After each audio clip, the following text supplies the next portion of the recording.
All right, guys, let's take a minute so I can tell you about Sleeper, a one-stop shop for all your sports needs.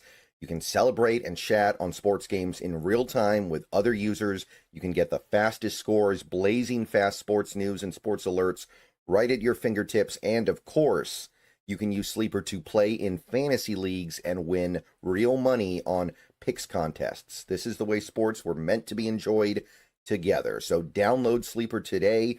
Use promo code SBN to get up to a $100 match on your first deposit. And you can pair that with another promo they have right now where you can get a $20 entry free with no deposit required. So get both of those things going. Terms and conditions apply. See Sleeper's terms of use for details.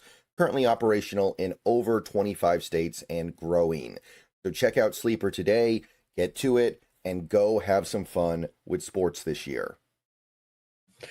Hello, everybody. Good afternoon. We are here once again. It is Thursday, so you know what time it is. You know what it's all about. The Seattle Seahawks are continuing their quest for greatness. They continued it last week with a pretty dominant win over the Atlanta Falcons, and they hope to do so again this week with a game against an Indianapolis Colts team that is virtually unrecognizable from what they were just a month ago.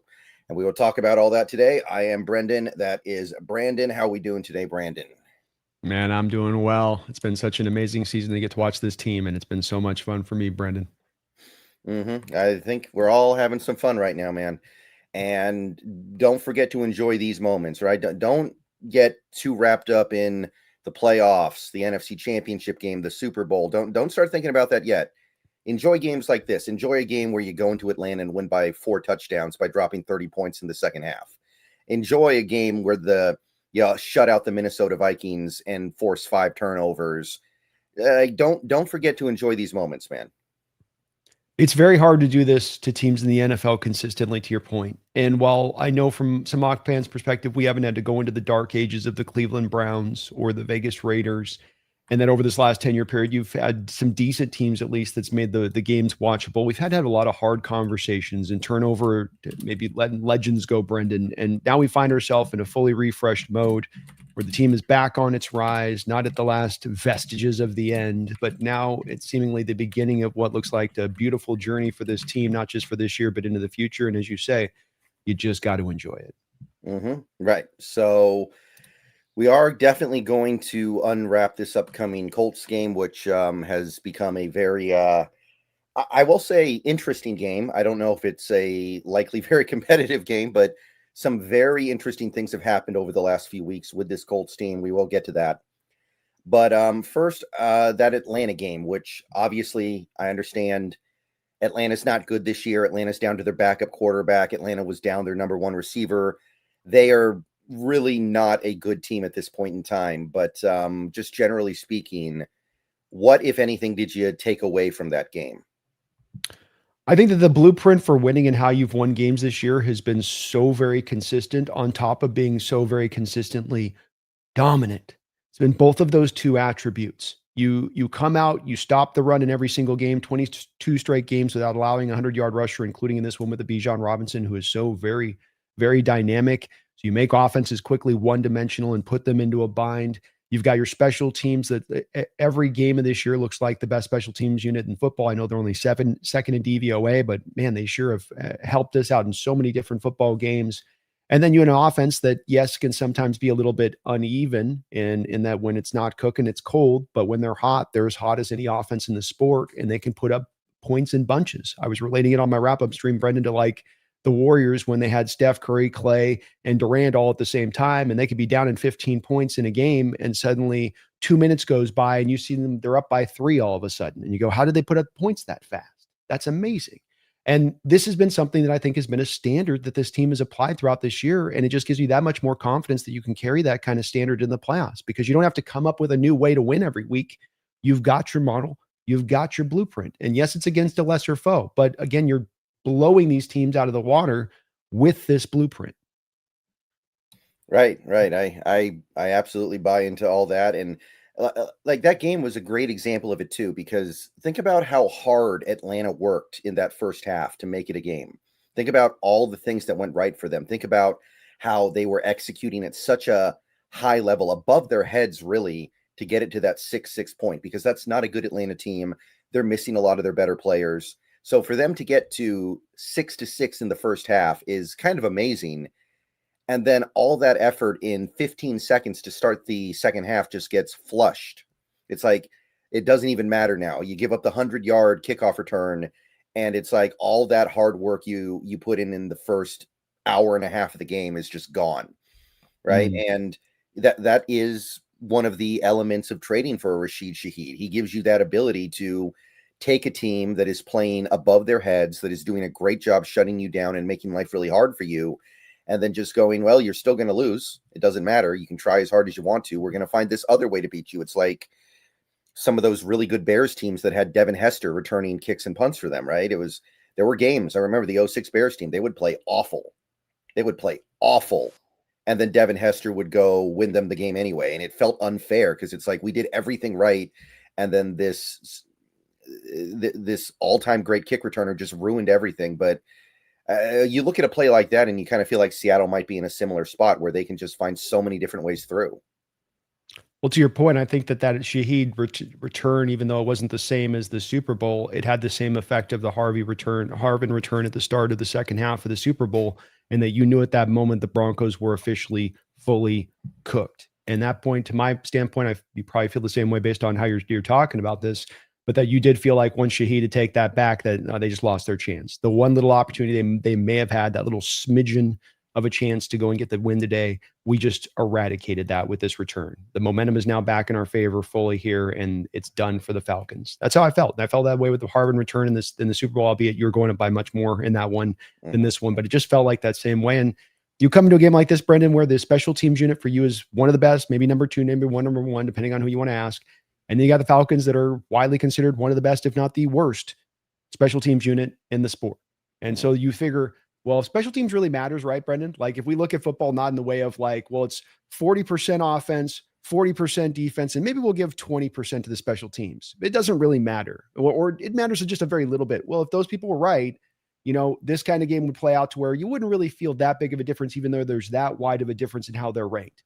But you did get to feel that difference. You felt it on the block kick. You felt it on the kick return touchdown. I think he had a couple of decent returns as well. Dixon, the way he punted, Myers hitting all of his kicks.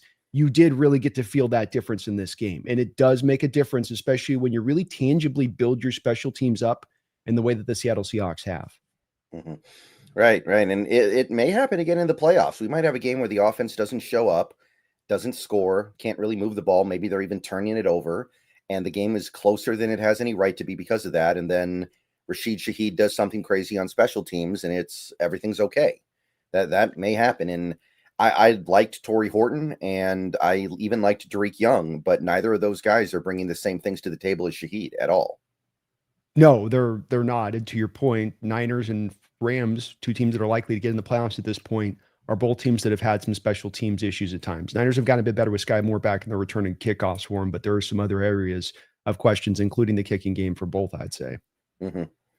Right. So I think that was like the main takeaway. Everything else just kind of felt normal. Our defense shut them down, but they're playing their backup quarterback. They don't have their number one receiver. But I know he's been gone all year, but they're missing their stud right tackle. So I think that was mostly expected. I will say I was hoping to run the ball a little bit better, especially early in that game, because Atlanta is not really a good run stopping team. So I'm a little bit discouraged there because I do think that's an important part of the formula here when we get to January. But I don't know. I don't want to make too big a deal out of it because it's just one game, but I wasn't crazy about the way we ran the ball.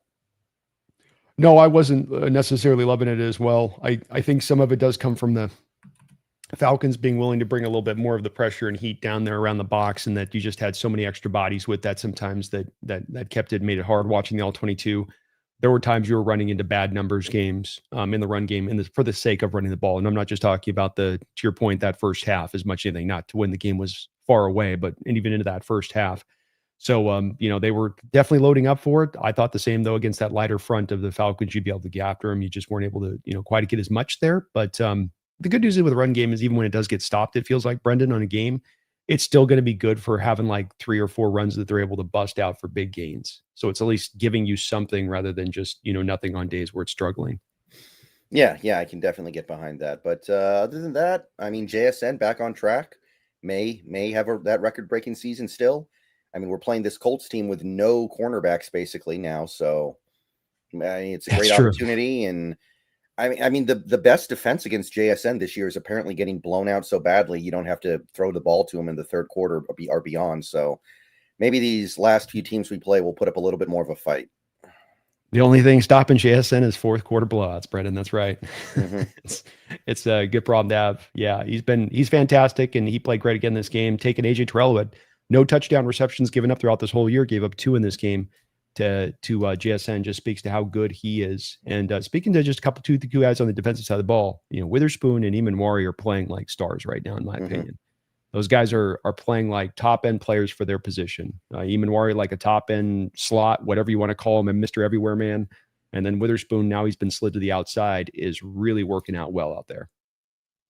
Yeah, and what those two guys do, if you didn't have that, you would never be able to stop the run this effectively in nickel, right? Because this Seahawks team, they don't go big. They don't even go big when the other team goes big. They live in nickel. They want to get their defensive backs out there. And the fact that we might have the best run defense in football, in fact, I think we do have the best run defense in football, with that is kind of insane. It should be pretty much impossible to be this good without putting 3 linebackers on the field or having a safety live in the box. And we're pulling it off, man. And it's running counter to where every other defense is going this year, Brendan, including the defense that we played this last week. They're going to base. That's how they're countering the 12 personnel and the 13 personnel. Is okay, we'll just go back to base old school. We'll go old school base. And then what's happening is offenses are then taking apart those defenses in the base, because the base defense doesn't have the guys that can cover their tight ends, let's say, or their running backs in space. We stay in nickel. We're not allowing you to dictate the terms to us. We're dictating the terms to you. And that's what this defense does, is a real centerpiece point to its methodology. And it's just part of the reason why it's been successful, and part of the reason why it's not just merely a defense that's going to have an offense that brings out some formational grouping, and that'll be the great answer to this defense. Quite the contrary. Yeah, I think that the other thing to keep in mind here is the other cornerback that's on the field a lot is Woolen, who is not known for run defense, not known for tackling at all. Although I do think he's been a little bit better this year than he's been in previous years. So you got that guy out there, and you're still holding this strong. It's incredible, and I hope it's something that we can keep up going forward. Obviously, at some point, Leonard Williams is going to start slipping as a player. I don't think he can keep this up for much longer. There's some other mitigating factors as well. A guy like DeMarcus Lawrence is 34 years old, but there's actually a lot of stuff on this team that is young and could be doing this for the next decade. So maybe we can keep it up. It's really something special, and I don't want to lose it anytime soon, because I think as long as we have that, this team is going to be a contender. Yeah, I think, and too, with those older guys, it might help you down the line with both those guys, a couple other guys that get older, is that you're able to maybe, bring them back into the fray. They're part of the rotation. You can keep them on a snap count. You have a year like this, for instance, where there's so many blowouts, Brendan, and I haven't looked at the snap counts, but I'm reckoning to guess that Leonard Williams, off of where he was in the first couple of years from a snap count, is going to be heavily reduced this year in overall number of snaps. And that then allows you to keep these guys a little bit fresher and maybe more able to sustain a little longer into their career, have that extra one more year you can play because the team kind of took care of you. There may be a bit of that at play, but you're right. Those guys are getting a little bit older on that. Yeah. I think Williams will end up somewhere around 800 snaps this year, which is good. I mean, I'm happy with that. And Murphy should be around 750. I think you're doing pretty well at that point. Remember, Jaron Reed has missed several games this year. He's missed like over a month. If he had been healthy all season, it'd probably be it'd probably be even a little healthier than that. So I think you're doing really well. And these last couple of games, guys like Williams have not played very much at all. So we're thinking about those things, I think. I think we are too. And it's the benefit of being able to blow teams out, is you get to think about this stuff in the third quarter. Most teams just aren't. I mean, that's when the games get the hardest most of the time, Brendan, is that fourth quarter where you got to sell out and your body's tired. And those are the ones that really take the miles off of the engine a little bit, so to speak. And you've been able to really, by and large, avoid that, this year. And so I think you've got a really cool thing set up in the future here next year, even where you look at it and you go, well, Riley Mills comes back, Jaron Reed's still under contract, Murphy's on his rookie deal, Leonard Williams still has a year left on his deal. And you get the opportunity to kind of assess what's going on, rotate through the 4 bodies if that's what you want to do with it at that point, and keep those guys ultimately really fresh. Somewhat of the equivalency of what you've done with the edge group right now, and how you've been able to keep those guys, cooking along and fresh in that way. And this is a very rare thing for teams to have in their back pocket to utilize. Yeah, they'll have 4 defensive tackles, but they're going to trot out 2 guys that are nothing burgers out there, that are just kind of like eating up snaps as much as actually having tangible impact. And that's what we're really building here on this defensive line. I was doing some research last week for a couple of videos I was making on the 2013 defense, and I didn't know this, although I had some idea it was close. All 3 defensive tackles on that defense played basically the identical number of snaps. Tony McDaniel, Clint McDonald, Brandon Mebane, I think they all played like 530 snaps on the nose. And I mean, that is what it takes. And those players weren't even great, right? Like Mebane was good, but the other 2 guys were journeymen. And look at all the miles you got out of them because you kept the rotation so unbelievably tight. And that was the 16-game schedule too, right? Right. Back then. 16. And and that was one where it was a little different the way that they went about it, I think, Brendan, back then, because it was more of based down to the cheetah package thing, where it was sort of like you had your first group comes out there, and then when it's outside of the rundowns, we get to pass happy. Now you bring your pass happy out there. And now with this group, it's more of just rotational base. Like all of these guys in the rotation can play early downs and late downs. You don't have to kind of stylistically set them up for success by the down and distance, because they could be like a detriment in the run game, or they give you no pass rush. So you don't want to have them out there in those situations for that. That would have been something with that Legion of Boom era that you would have said, if I had Brett Bryan out there for a 3rd down pass rush, Tony McDaniel for a 3rd down pass rush from the 3 tech versus Michael Bennett, nowhere near the same kind of impact of the other guys you would have had in there for those roles. Mm-hmm. Yeah. And I related, I don't think it's a coincidence that this Seahawks team is one of the very few teams that it doesn't feel like they're defined by their injuries right now. Like we do this show every week, and especially recently, every week, it feels like every team we talk about is defined by their injuries. Like the Vikings, they don't have their quarterback. They don't have their backup quarterback. They've got Max Brosmer out there, so they feel completely dead on arrival. And no left tackle, no left guard. Yeah, the left side of the offensive line as well. And then you had this Falcons team, no quarterback. They're on their backup quarterback. No Drake London, no Brandon Dorless, no Caleb McGarry, like completely defined by their injuries. And probably more than any other team in the league, this team we're going to talk about today is defined by their injuries right now, like completely and utterly. And this Seattle team, like, okay, we're missing Torrey Horton, but all he'd do is run cardio if he was out there right now. Like if Torrey Horton was on this team and active, he'd probably be taking Cody White snaps, so that's about it. I'd like to have a player like I would have liked to have had a player like Julian Love for a little while there, but I don't think we really felt his loss all that much at all. Maybe against the Rams, that's about it. I would have preferred to have Love out there, but that's it. A guy like Halani, I liked Halani, but I'm certainly not really feeling like we're hurting because we don't have him. Like this team doesn't feel defined by injuries at all this year, really. It doesn't. I think that this is also the benefit of having a guy in McDonald that runs very hard training camps. And what you've been able to do is you ran a really hard training camp, and it was noted for its intensity. And then what you've been able to do throughout the course of the season is manage the load on these guys. Like you sort of build up the callus, and then you kind of manage the callus throughout the season. And you got to have the callus built up on players, or their bodies are really not prepared to go out there and play NFL Sundays. You can't just do the thing where you're going to, have a club hawk training camp where the guys are just out there drinking smoothies and getting massages, and the goal is to keep everybody just super healthy to the nth degree, which quite frankly with the prior regime at times in training camps, that's a little bit of how I felt. That doesn't work because it doesn't get the guys really prepared to then play for the season. And I think that that's a credit to Mike to be able to do both those two things and drive that intensity in training camp, understanding the benefit of that. And then also being able to then manage the players around that, be careful with the injuries, not push guys too hard. They've been very conservative on their approach with this. That's part of being able to get these guys back, is you're not pressing them to come out on the field when they're not at 100%. And they seem to have really, really understood how to properly manage this team this year in that way. And I think it's not by luck, Brendan. I think it's by them making tangible decisions to make this happen.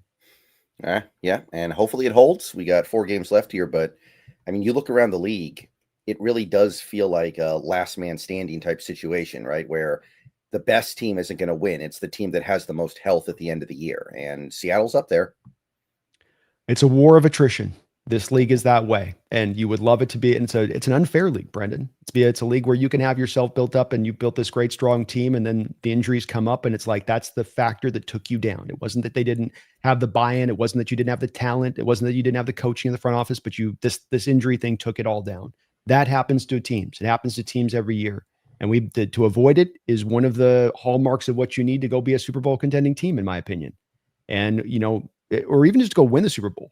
We had pretty good health for the most part going into that first Super Bowl against the Broncos. Broncos down Ryan Clady, Broncos down Von Miller, Broncos down Derek Wolfe. They had a couple of injuries in there, and then we on the other side were pretty healthy. Then we come back the next year, our whole secondary toast. Earl Thomas is toast. Richard Sherman's toast. Chancellor gets a torn MCL 2 days before the game in the last practice before the game. You lose Cliff Averill concussion, Jeremy Cliff Lane. Averill concussion, Jeremy Lane, Marcus Burley out, not out. He's inactive. So you have Thurl Simon Rockin, and that lost you that Super Bowl. So this is a factor. You wouldn't like it to be. It would suck. It sucks that it has to come into play. So it is worth noting, to your point, Brendan, as to why it's such a big deal that you've been able to navigate this, and that you're even potentially setting yourself up to maybe see yourself at the end of the year at the healthiest you've been all season long. Yeah, it is kind of looking like it's trending that way. Like all these guys on injured reserve, none of them are out for the year. They're just out until they come back. And it's actually gotten to the point where we have so many players coming back from injured reserve, we may run out of spaces. So we will. Yeah. Yeah. So maybe you take a guy like George Lonnie and just tell him, we know you can come back, but we don't need you right now. Sorry, go chill out. We'll try to get you a ring. Don't worry about it. That may happen. And it's a nice luxury to have. It's a good problem to have, man. First world problems. Okay. So that's, I think that's about it for the Falcons game. Anything else you want to put out there before we move along? No, I think we covered it. All right. So let's spend a little bit of time on this Colts game. To anybody who donates, we will address any and all donations before the end of the show. But before we get there, let's try to talk about these Colts, although they're going to be very hard to talk about because this whole year they have been defined by their offense, which after about the first 8 games, by some metrics, was the best offense the NFL had seen this century. Better than the 2007 Patriots, better than the 2013 Broncos. By some metrics, they were the gold standard in NFL modern history. Like since I started watching football, it was a lot of fun too, right? Because it was kind of a reclamation thing. You had Daniel Jones, of course, who completely flamed out in New York. You had a coach who was presumably on the hot seat and looked like he was on the verge of getting fired. You had a receiver room that was kind of under the radar and relatively anonymous, and they put it together at a really high level. And I am going to go ahead and throw this up on the screen right now. But a lot of this stuff that we're going to look at here, we're going to have to kind of throw out the door because of recent circumstances. So understand that it's not your slightly older brother's Indianapolis Colts team. No, it's not. And to your point as well, this goes before the Daniel Jones loss. They had lost 4 of their last 5 now. So this goes beyond just him having the injuries he did. The things had started to scuttle. And I can't help but think, Brendan, when you do look at that schedule in the early point and where they were able to make that offensive headwind, you got to play the Titans twice. You got to play a Chargers team that was out there starting 2 tackles in that game, though you did beat them up well. You beat up on the Cardinals. You beat up on the Raiders. You beat up on the Dolphins. Got a quality win here against the Denver Broncos. I don't want to undersell that one. But then when you did face some legitimate teams here recently, Chiefs, Texans, Jaguars, you lost all 3 of them. Steelers, you lost to them. You're able to beat the Falcons. When did Daniel Jones fracture his fibula? Because he was playing through that for a little while. I think that might have been part of it, right? I thought it was around the Chiefs game. Yeah, you might be right. I feel like he had played through that for a couple weeks, and it was clearly not a good idea. But I think that's part of it too.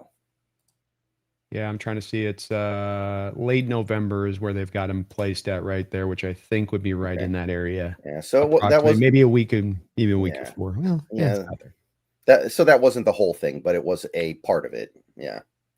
Yeah, it was a part of it. And you do look at, now you get this deep in the schedule, you get to see where the wins and losses are at, and which, look, I know that's a question with us, but even us with where we're at record wise from them, we've got the Steelers, we got the Jaguars, we got the Texans, literally 3 teams that they lost to on their schedule. We were able to get the win.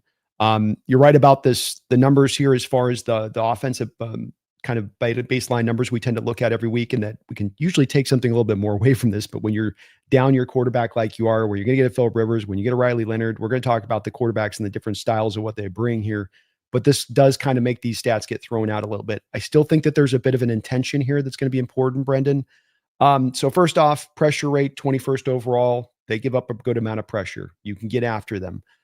Their team rushing EPA, this is going to be the question for us with the light boxes. We were able to solve this puzzle last week with Bijan Robinson. It's the same puzzle this week with Jonathan Taylor.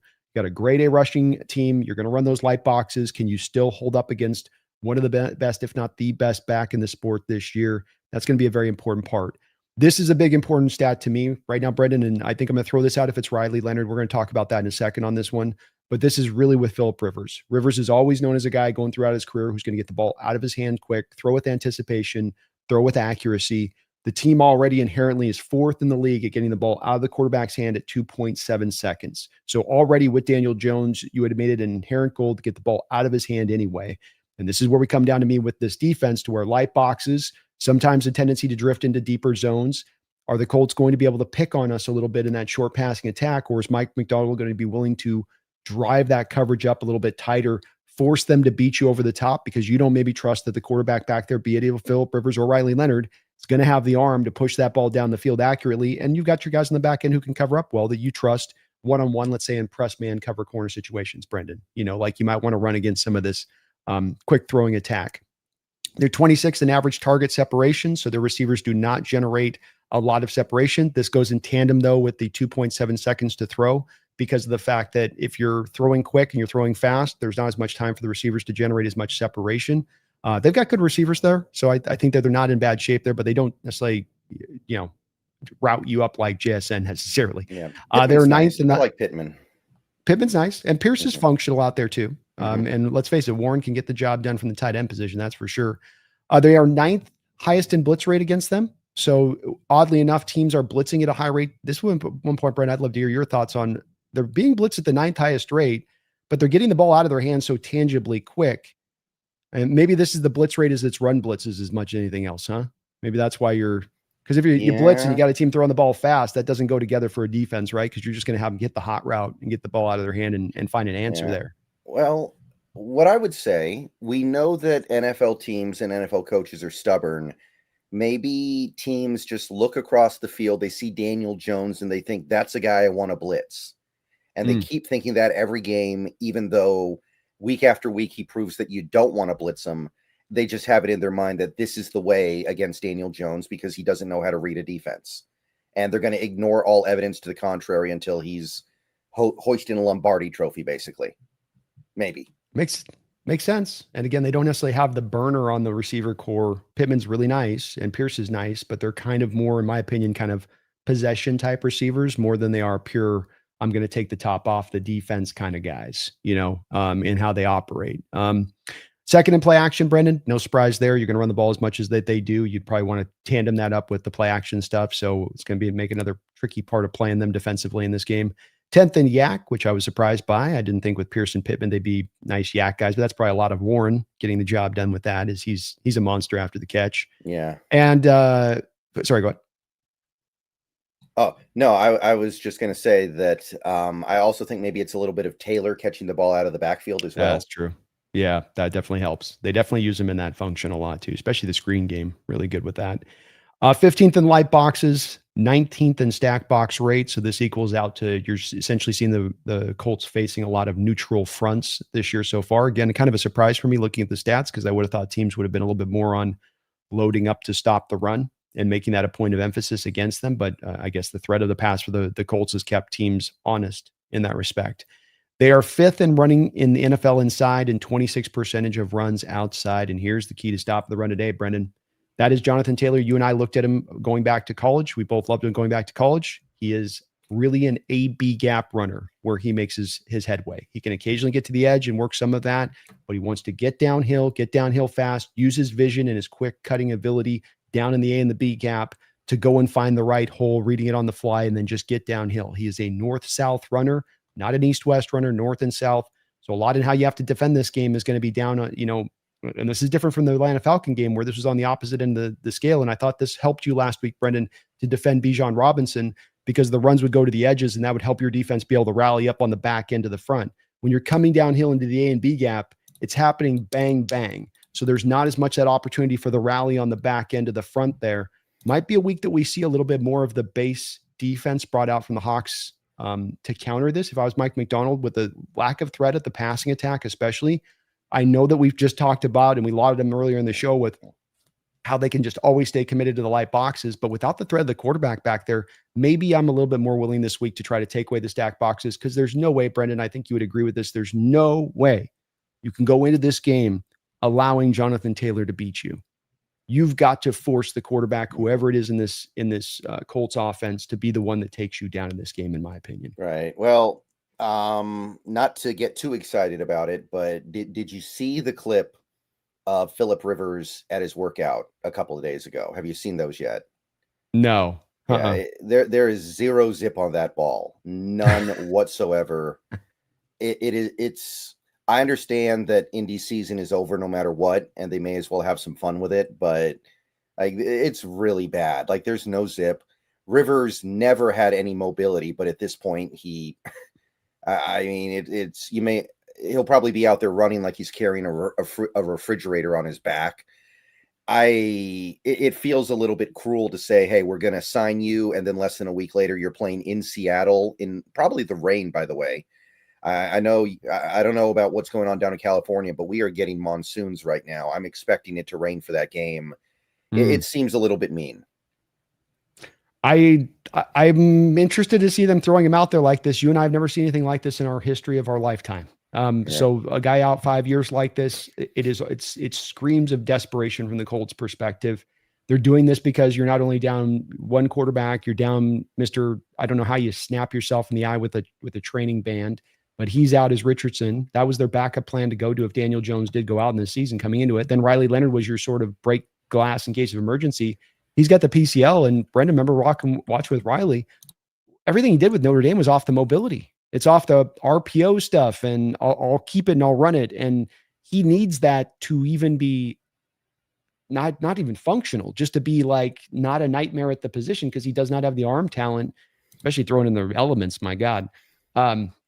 He doesn't have the arm talent to be able to make that work. So that's probably why they're going to this. Is it's just like, look, if he's not going to be able to run, and we have no trust in Brett Rippon.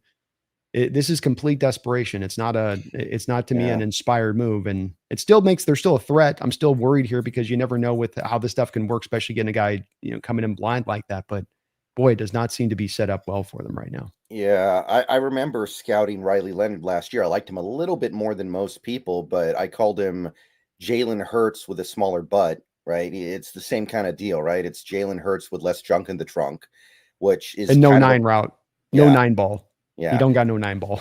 Yeah, you don't got that Jalen rainbow. Yeah, and as it turns out, Jalen Hurts depends heavily on how big his butt is, as it turns out. So that's kind of a big deal. That's kind of like saying Russell Wilson without the deep ball, or Tom Brady without the ability to read defenses. It's that's the thing that you want. So I do like the way he plays. I like his mobility. He did run with some power at Notre Dame, and he can at least get the ball out of his hands quickly, but very, very simplified offense. You have to run with him. It's one read and then take off. If you blitz him, if you force him to throw on the move, everything is terrible. And like you said, he doesn't have the 9 ball. And Jalen Hurts, whether or not he works as he is right now is debatable at this moment, but he definitely wouldn't work without the 9 ball. That would be just an inept quarterback. He has just enough, right? To your point, like Hurts has just enough right now. And even at this year, we've seen that just enough is maybe falling just a tiny bit short. We'll see long-term with him, but he's on that razor's edge line of just not having quite enough to do it. He's been great at being able to maximize that to the utmost as Hurts, Riley's not cut from that same cloth in any way, shape, or form. And he's going to struggle big time in this game. The throwing, accuracy, arm strength, both are in question. I do remember too, the funniest thing that was said about them when we were talking about him in the prospect was that when he falls down, it looks like Woody from Toy Story. That when he just got that sort of same sort of fall over dead leg kind of thing going on when he drops forward. But he's got mobility, but again, PCL injury, that's going to rob you of being able to move around a bit. You're not able to be as fluid. You're not able to be as twitchy. And that's got to be a centerpiece of his game if he's taking on this Hawks defense. And this is where I think that they're led, Brendan, to going with Rivers when it's all said and done. Because there just looks like no chance with Riley Leonard there. Maybe Phillip can get hot. Maybe he can figure something out. Maybe you can game plan it to where you're just calling these, you're running the ball 70% of the time, and then he's just got to throw a very little bit around it. That's probably their ideal from their standpoint in this game. But I see that's why they're probably going to drive to Rivers by game time, in my opinion. Yeah, I'm kind of there now too. And everything out of the Colts camp is that they like what they see from him. I'm sure that's being graded on a pretty strong curve, but apparently they're like, yeah, he's ready to go. I read one story that I guess he's coaching high school football, and the high school that he coaches runs the same offense as the Colts. So he's been in contact with that coaching staff anyway to talk about the offense so he can kind of implement it on his coaching. So he's already kind of familiar with the offense anyway. So that's one element here, which, I mean, I don't know how much that's really going to help you when you're throwing to a bunch of receivers you've never thrown to before, but it's better than nothing, I guess. You'll know the plays, you'll know the play calls. That's a big part of you'll know where you'll know some of the intricacies within it. I think you're right. It is a helpful tool for him, and all the more to help him to get out on the field quicker this week in the way that they want to do so. Yeah, I mean, it would be one thing if they were playing at home in the dome and they were playing like the Bengals or something, but put him out there against Seattle on the road in bad conditions when he's got zero arm strength. It does feel a little bit mean, and it feels like we know exactly what's going to happen. In fact, I think I know exactly how this weekend's going to go. You want to see? You want to see? I think I got it. Okay. Let me see. Dude, what the f***? Why are you f***ing here, man? You're so old. Where's your wife? Go home to your family, dude. I spent like 3 hours making that last night because I suck at DaVinci Resolve and I couldn't figure out how to get transparent PNGs in there. So I want to get some miles out of it because I cannot figure out for the life of me how to get PNGs into Resolve. I'm all about Premiere Pro, baby. Oh, really? I rock with a Pro. I don't do the DaVinci, so okay. And it's a lot easier on that one. I build my thumbnails out of Premiere Pro rather than Photoshop. Even this is very easy. Yeah, I probably need to start doing something like that. I hate making thumbnails. That's the one part of like making videos. I love making the videos. I don't mind editing the videos, but the thumbnails, like I'm terrible at it. Yeah. I'm not great at it either, but to be honest with you, I've just barely gotten along with it through the years, and it's not easy to do it. But Premiere is nice. It's coming along too. They're getting the object oriented thing where you can actually pull an object out of the video now with much more ease. You don't need After Effects and have to like rotoscope it through. It just pop. It's supposed to grab it now with everything. So it's coming along with some really nice features. I like it's costly, but what do you do? Yeah. So I think we're both in agreement here. We are going to get Phillip Rivers, and it may not be good, but it's going to be fascinating. Like if I were a fan of football, but I wasn't a fan of the Colts or Seahawks, I wouldn't really care to see Riley Leonard. I really wouldn't care to see Brett Rippon, but I would definitely want to see what happens with Phillip Rivers. I would too. To double back around to your point about, this environment you're putting him in. And if I was the Colts right now, you're coming into this game with Ahmad Gardner kind of questionable. You're not sure. You got DeForest Buckner coming back off of a neck injury, still in question. You're going to be down Javarius Ward. He's just out, and he might be gone for the whole year with his third concussion.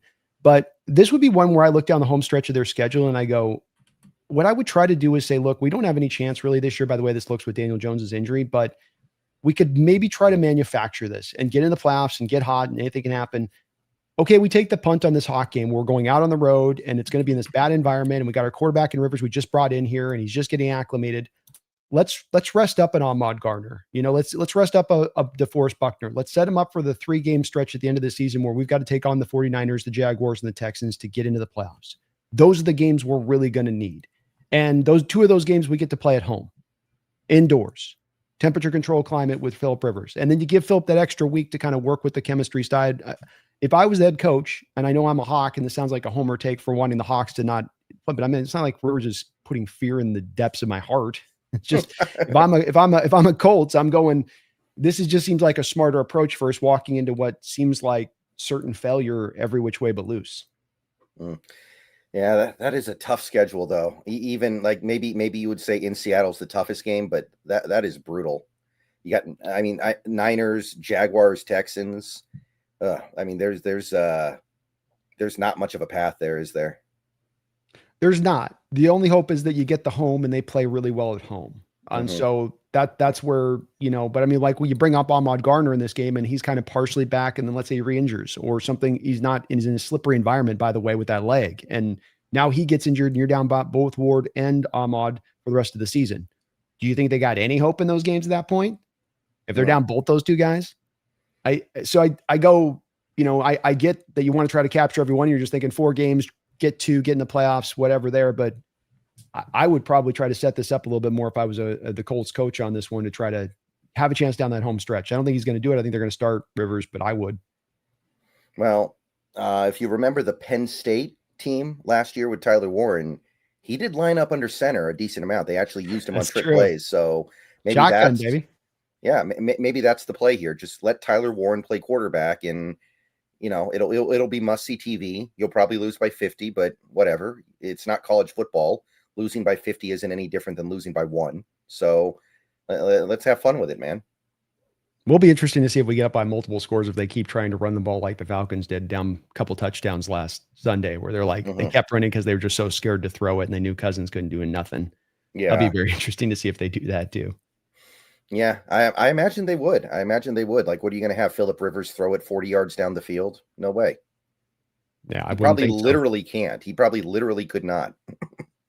Yeah, I'm going to be very interested to see where his arm is at, especially throwing in the inclement weather of Seattle after 5 years removed from the sport. To your point, back again too. You had like average arm strength at best in the best of times, and your prime when you were your physically best. You had below average, well below average mobility when you were in your physically prime at your best. Now at 45, like I get out and play on the basketball court, and I was never really hyper out, but I can sense when I get on court now, as guys stayed in shape and plays a lot of ball, like I'm nowhere near as quick. I can't jump as I can't. Your body just doesn't have it. It dials it back, and there's nothing you can really do about it. Yeah. I wonder why he did it. I wonder why he's actually coming back. I wonder if he just loves football so much he just won't pass up an opportunity to play more football, or I wonder what motivates that, because obviously there are other guys who have recently retired who have no interest in coming back. I wonder where that comes from. According to reports that I've read up on him, he's been trying to kind of lightly dip his toe back in the waters of the NFL to see if he could find a team that's interested. It's a guy that never got to go to a Super Bowl, guy that never got to taste that. And he played a long career without having the opportunity to taste that. And now he sees in this team here in the Colts where I don't have to go through training camp. They're 8-5.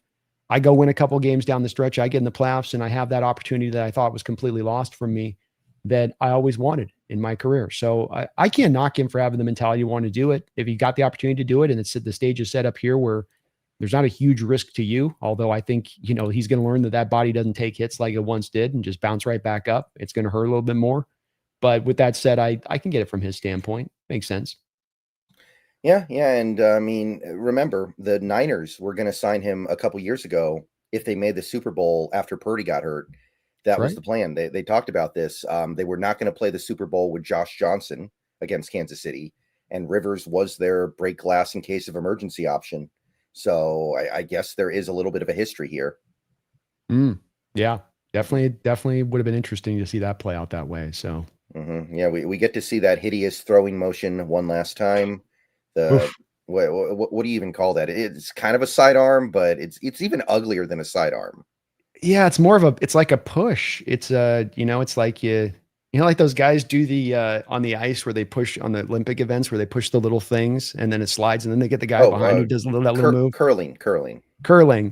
He throws it like he's curling when it comes out of his hand, like he's trying to get it curled to a spot almost. It is one of the most unusual, probably one of the most unusual throwing motions we've seen in the sport. Yeah, seriously, everybody, go watch the clip of his workout the other day. He looks like Uncle Rico. He really does, trying to throw that ball. Well, I'm looking at a picture of his face right now. I mean, he's probably rocking 240, 250 on based on the face puff. So Yeah. I guess there's a couple extra pounds that have added onto the back end of that one too. Mm-hmm. All right, so I think that's it for the Colts offense. Like, they got decent receivers, but not stellar. We know about Jonathan Taylor. Offensive line, I mean, it's good. I don't think Quentin Nelson is what he was a few years ago, though. So they don't really have the superstar anymore. So it's not like a terribly intimidating offensive line, I would say. It's not intimidating. I think it is upper level. It's in that top 15 rate, especially, and might be even dancing into top 10. I think that they don't necessarily have a dominant strength, to your point on there being some just amazing guy that just blows people off the line. And he's a physical beast. But I think that they're 1 through 5 very solid. And Tanner Bortolini, the center there that we liked a couple of years ago, coming out, highly mobile guy. He's worked out really well for them in addition to that. So they do have some solidity there, if not star power necessarily. Yeah, and Braden Smith may or may not play this week. We'll see. He is on the injury report, so I think he'll play, but who knows? He is questionable. They are pretty healthy aside from that. You know, Pittman, Pierce, Josh Downs, their slot, Tyler Warren, all healthy, all able to go. All right, so let's open the box on some of these donos. Dylan Sosa, thank you for the $4.99. I love Sam, but he stares at JSN too much. Arroyo was open in the end zone on third down where JSN caught it out of bounds in the end zone. I think Arroyo was already out of the game when that play happened because he got hurt on the interception. So I don't think it was Arroyo. Maybe somebody was open, but I think Arroyo was already out of the game. Yeah, I think that it's a fair critique with Sam on getting too concentrated on JSN and not finding enough of a balance between the different pass catchers out there. So I totally get where you're coming from on that, in that I think that it was just working so much he started spamming the button there. I think last week was a little bit of a representation of things moving in the right direction here in other ways, being that it didn't seem as hyper fixated on JSN throughout the whole course of the game. You found a way to get Rashid Shaheed fitted in there. You got a couple more targets into Cooper Kupp. There's room here for this to grow, Dylan. Don't get me wrong, as far as seeing this kind of more of a diversification of the offense.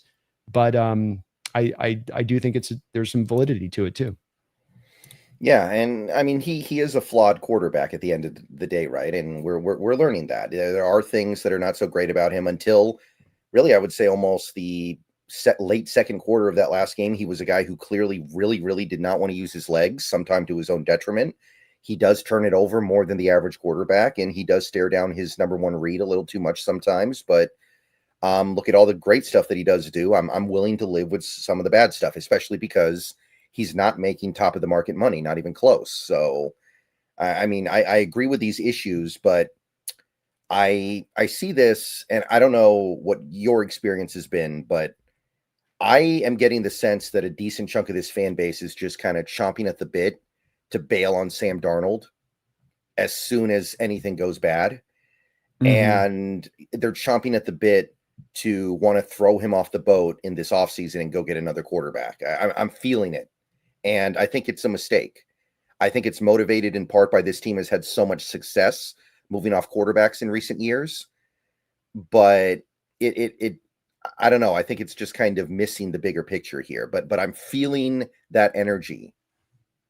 I'm feeling the energy the same way, and I find it a little bit disconcerting because we went down this pathway a little bit with the Geno prior, and that it is, to your point, what I feel like, yeah, people doing at times with Sam is not watching him and then just sort of taking in what they're seeing, taking the good, the bad, take it all in account and kind of make the final assessment about his performance from there. It feels to me like they start out from the standpoint of, I didn't like the signing this offseason. I didn't like giving him that money this offseason. I would have rather gone for a young quarterback. I know what this guy is. I know how he is. He's always going to revert into the pumpkin eventually. They started out with that mentality, and I can say with certainty, and dealing with a lot of people throughout my chat and time over the months here with Sam here, Brendan, that those same people will pop up onto the chat when he has a bad game, or they'll go quiet when he has good games. They'll be there in the first half of this Falcon game in my ear, bop, to your point on that. And I think it is a little bit of what we get in the modern NFL with people's hyper fixation on the quarterback position being the end all be all. They sort of ignore out all the rest of the parts of the team, and everything just becomes the quarterback is this everything. He's the everything. And I think that that's a wrong way of looking at the sport and the wrong way of looking at the team. And Sam Darnold has played really, really upper level quarterback play through the majority of this season. It's not been perfect, but this is the part I always come back to too. What is the effing standard we're trying to go off of here? If we get anything short of Joe Burrow or Matt Stafford, that's not good enough. That's got to be the base requirement of play from the position. And if it's not that, we kick him to the side. Even to your point, if we're getting a very highly valued deal where the guy for the bang for the buck is tremendous, that's where you lose me as a fan when you kind of go down that road with this. Sam's got some things that are certain issues there. Some of this, as I said, is correctable. You mentioned the mobility stuff. Used the mobility last week, as you and I have been harping on. Found effectiveness with it. So it's, the adjustments late in play don't turn into a superhero. I think that that's adjustment mentally that he can make and rectify where he goes, okay, that's where this is going on. It's happening at a very specific spot. Not that it's happening here, there, and everywhere and all over the place. Specific times these issue comes up, I think they are correctable. I don't think we need him to play at a Burrow, Stafford, Allen-like level in order to go get a Super Bowl and win a Super Bowl.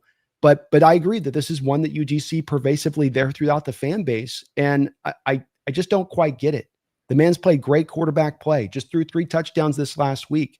Nitpicking away at his performance every week or waiting for him to failure at every week is not serving the good of anything. The team's not going for a quarterback this offseason. They're not pivoting off Sam Darnold. You're not going to find him in a pumpkin and that this wish you have throwing into the well is going to occur. It's just not.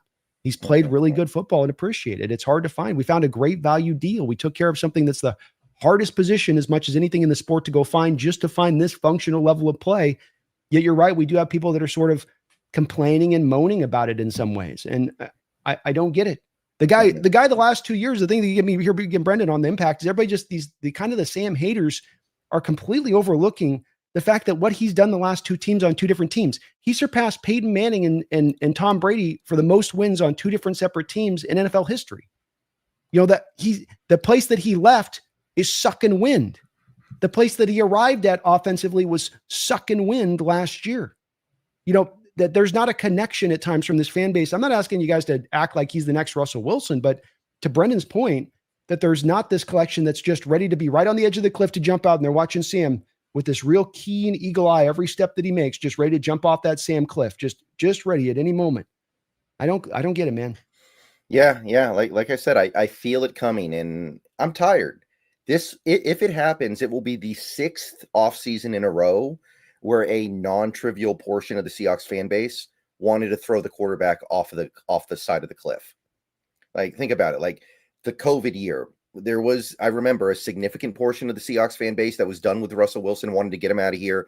Next year, same thing. And then we dealt with it with Geno Smith every year he was here. And now Sam Darnold. That's 6 straight years where you have a loud, I'm going to say it's a minority because it is, but a pretty loud and substantial minority of the fans who are just wanting to run the quarterback out of town. I'm tired. I don't want to do it again. It's exhausting. It really is, because, it'd be one thing if we were the Jets and we were dealing with terrible quarterbacks every year. We're not. We're just not. These quarterbacks have been, other than maybe a little bit of stuff with Russell Wilson that last year, mostly been good, really good. It has been. I'm tired of it a little bit too. I think that there was plenty of reasons at certain times in those years, Russell at the end, to question it at that time. I don't think there's as much a reason to question what Sam Darnold's doing here. You want to take the record that he's carved out. You want to take the performance we've seen on the eye test. You want to take the fact that, like, he's having statistically one of the better seasons in Seahawks history at the quarterback position. Which metric do you want to use in order to determine that the guy's playing strong football? And again, back to your point on this, you're not paying him the $53 million a year of a Brock Purdy. You're not paying him the $50 million of a Trevor Lawrence. You're getting it almost at approximately about half that price. Yet you're getting far beyond performance surpassing of those guys that are being paid much better than him. Not a part of the problem. He's a part of the solution, and a part of the solution both this year and, yes, moving into the future. Mm-hmm. By the way, we are on track, and we probably will by the end of this year have a top 3 scoring offense in the league. Russell Wilson never did that, ever, in any year. Geno Smith never did that in any year. In fact, I believe it has happened one time in franchise history. The 2005 team finished first. That's it. Like, that is the And only team we've ever had. How much money are we spending on the offense, Brendan? I think is it second to last or last? Either way, I mean, your point is good either way, but it might be last. I can't remember. It's like, how do you look at all of these parameters? I don't get it from the high. And again, it's that thing where it's just, they come in with, I think, a little bit of a bias rather than really looking at the situation and trying to assess it honestly. You come in with kind of this, I don't like the guy kind of vibe. And then that sort of direction guides you from there in your outlook of the position and how he's performing. And I think that that's a bit of a backwards way of looking at it when there's so much other data here to the other side of it that speaks to how well he's playing, how historically amongst other Seahawks quarterbacks he's playing, how he's going and getting you wins, the 2 different stops, how little you're spending on your money on your offense because you're eating so much dead money by the offensive players that you cut away, like DK Metcalf, like Geno Smith, like Tyler Lockett. All this needs to be taken into a little bit into account on top of the fact the guy's here in his first year. We don't think this is going to get better into year 2. We don't think this will get into better in year 2 if Clint Kubiak does remain as an offensive coordinator with Sam. You better believe it will. It does in almost every case across the league when you give those coaches that extra time, those players that extra time to play in that situation longer. Yeah, anyway, sorry for going on the tangent from this super chat. No. I know this super chat wasn't all about the Sam Darnold thing, but I did want to dig into that a little bit because I feel it coming and I just don't want to deal with it. It's really, really tiring. Every offseason, you have a bunch of voices just trying to throw the quarterback off a cliff. It's tiring, especially this year when it's really not warranted. Yeah. If we don't get to a Super Bowl, I don't buy in the least that it's the quarterback position that prevented us from getting there. I really don't. Trevor Loney. Thank you for the membership over on Brandon's side. Welcome aboard his boat there. Thank you, Trevor. Appreciate you hopping aboard, man. We're going to be doing a call-in show tonight for members of the channel at 5:00. So do, Trevor, keep an eye or go take a look over at your community post. I've got the link there to the show tonight. So if you are a member of the channel, please do join us at 5 for a call-in show. Oh, yeah, we got Atlanta tonight. If they could salvage their draft pick, that would be great. Just, any little bit that they want to do. Tampa Bay, man. Tampa Bay, brother. I'm not holding my breath on that one. That Tampa Bay team kind of, they've been playing some awful football lately. So I think anything's on the table. It might be, but boy, Cousins looked like he didn't want to be hit anymore last week, Brendan. Yeah. Shout out to him, though. He was getting the ball out of his hands fast when we got pressure. He was teleporting that ball out of his hands. So, well, that's why. Yeah, but he wasn't exactly. He just airmail it. He just throw it off into the nexus. And he's like, just don't hit me. Is there a guy there or not? I don't know. I'll throw it at the feet of a guy. He's 15 to 30, 50% completion percentage because of the fact that he was just, if he got breathed on, if we were just breathing on him, it was like, yeah. That's a noise he made, by the way, every time he threw by when we're. And speaking of Tampa, by the way, however bad you think Baker Mayfield has been since the Seattle game, he's been worse. I was looking at some of the metrics yesterday. I was looking at some of the advanced quarterback numbers. He has been the worst quarterback in the league since that game. It is bizarre what has happened. He has been worse than JJ McCarthy in terms of EPA. I don't know what happened. I think a little bit is the receiver situation. Godwin's not come back right from that injury. Aboka is not JSN. He is a slot guy. That's where he needs to live. And then McMillan, the Washington kid they took in the 3rd round last year, has been out all year, along with Mike Evans. He's out. Been out all year. Yeah. So they got Cade Otton at tight end. I think Bucky Irvin's been out a lot of the year as well. So it's been an offense that's been pretty removed for as far as skill position players go. I think they're getting Evans back tonight, by the way. Yeah, I've heard that too, but the fall off has been if he doesn't course correct in these next few games, I don't even know what happens this offseason. He's in a contract year next year. I would not extend that guy with the way he's played lately at all. I wouldn't even consider it. So interesting offseason coming for Tampa, I think.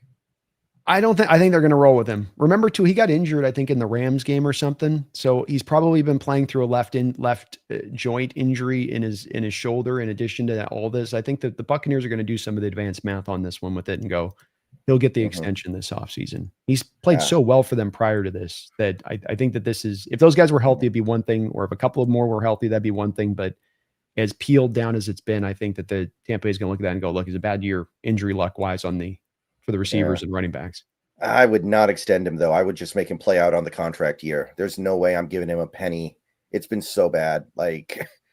Yeah, don't but I know. mean, how do you look at it though? The past 2 years with him, because the thing with this isn't just about this year with this; it's about the data that you have with him for the past 2 years of him playing there prior to this issues going on. So the prior two Mm. years when he had the full his Oh, health oh, out. whoa, whoa, whoa, whoa, whoa, whoa.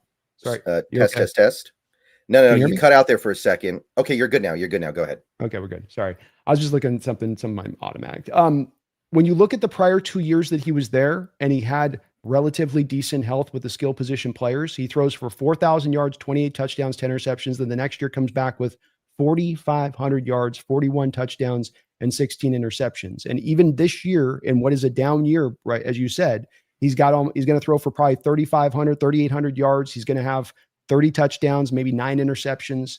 That's still going to be that 3-year run of that for teams, and knowing how they pay quarterbacks when it isn't the best of times, when they don't do enough data to give you, that's more than enough. I guarantee you, Brendan, guarantee it with 99.9% certainty, he's going to get an extension this year in this offseason. They're not going to. The I don't know. shoulder injury, the joint injury. I mean, do you Yeah. expect him if he's got like a bad joint injury in there and all these receivers down? I guess let me ask you this: why is your thinking then that he's supposed to still be doing just as good as he did the past couple of years, losing all those guys? Well, the thing is, I wasn't that impressed by him the previous 2 years. I thought he was riding Liam Cohen's coattails, and I thought that offense made life easy. Kind of like Jordan Love. It's kind of the same thing with Jordan Love, because the guy who is regularly considered the best quarterback in the league right now by advanced metrics is Jordan Love. And I'm not impressed with Jordan Love either. I think that LaFleur is doing all the heavy lifting there. That's kind of how I felt about Baker in Tampa. So, I mean, I know he played well the last 2 years, but it didn't move me that much in terms of my evaluation of him as just being a decent quarterback, a workable quarterback. And then this year he starts out great, but I mean, the last 2 months really have just been so bad. I don't know. The only thing is there's nobody else you can go get, right? This quarterback class is terrible. Daniel Jones just tore his Achilles. You probably don't want to mess with that. Like, there's nobody else you can go get. So I would definitely keep Baker, I think, but I would not extend him. I would definitely say, let's see what happens in 2026. Yeah, see, he's going to want to be traded if you pull that move on him. So you don't. That's just an option. It's not on the table for Tampa Bay when he goes in the final year of his deal. It's going to be, you pay me or you move me to San Francisco or something and grab Brock or something. But I just think that there's no quarterback that would have succeeded in this environment better than what he's done with what he's been given there in Tampa Bay this year. It's fair to say that he had some help from Liam Cohen to a degree there, but guys don't put 4,500 yard seasons up and 40 touchdowns up because an OC helped them to get there. And that it's all in that OC that made that happen. I can't buy into that. You've had to play stellar quarterback play to make that go. And again, I don't think there's even a question in Tampa Bay's mind at this point on this one. I think it's a no doubter that they sign him to an extension this offseason. I'd be scared. I don't know, man. I was never the biggest fan of Baker. Maybe I'm coming in here with some implicit bias, but I was never a big Baker fan. And even when he was playing well these last couple of years, there was a part of me that was like, I don't know how much I buy it. So we'll see what happens next year. I think you're right. He will at least be a Tampa Bay Buccaneer next year, but I'm not convinced that he's going to ever get back to what he was earlier this season. Maybe not. I mean, it's possible. And I was never a huge Baker guy. He's kind of warmed me over with what he's done the past couple of years in his play. But I guess let's just see what happens once he gets a little bit of that health on the outside. And if we, start to see that offense going back in line, if we see his shoulder joint get back to full health, because he's playing through that right now, and maybe we start to see him at a little bit, more of what we saw earlier on this season. All right. Let's see here. So hopefully he comes through tonight. Hopefully he doesn't come through tonight. We could really use it. If he continues to play poorly tonight, that'd be great. I'd love that. Yes. Amen. B3N, thank you for the $1.99. Leonard Williams run block play versus Atlanta brick wall. Yeah, holding that Atlanta rushing attack to under 4 yards a carry. That's something I'm gonna definitely be taking with me coming out of that game, feeling pretty great about, because Bijan and Algier, I know that their advanced numbers are not very good, but they get yards.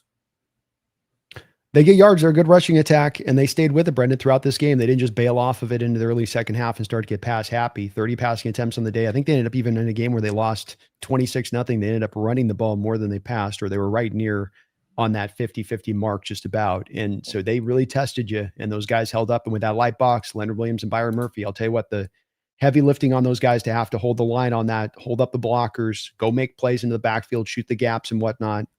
There's a lot on their back to make sure that they stay clean up there and keep their linebackers free and flowing.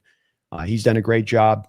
Love what we've gotten from Leonard Williams. He goes into the final year of his deal next year. We often don't talk about the contract extension potentially to put him on, but maybe something that the team looks to do as well. I'd do it, man. I would do it. I would well. When I was looking at this season, I was like, there's no way Leonard Williams is going to be as good as he was last year. I think he has been. Overall, maybe you'd say a little bit more here, a little bit less there, but I think he's been as good. So I rock with it. Those interior guys, they play good until they're like 36 sometimes. Bingo. That's the part that gets me a lot of confidence in that, Brendan. And it's kind of the freak shows that can play the little bit longer. It's the Calais Campbells. It's the Ndamukong Suhs.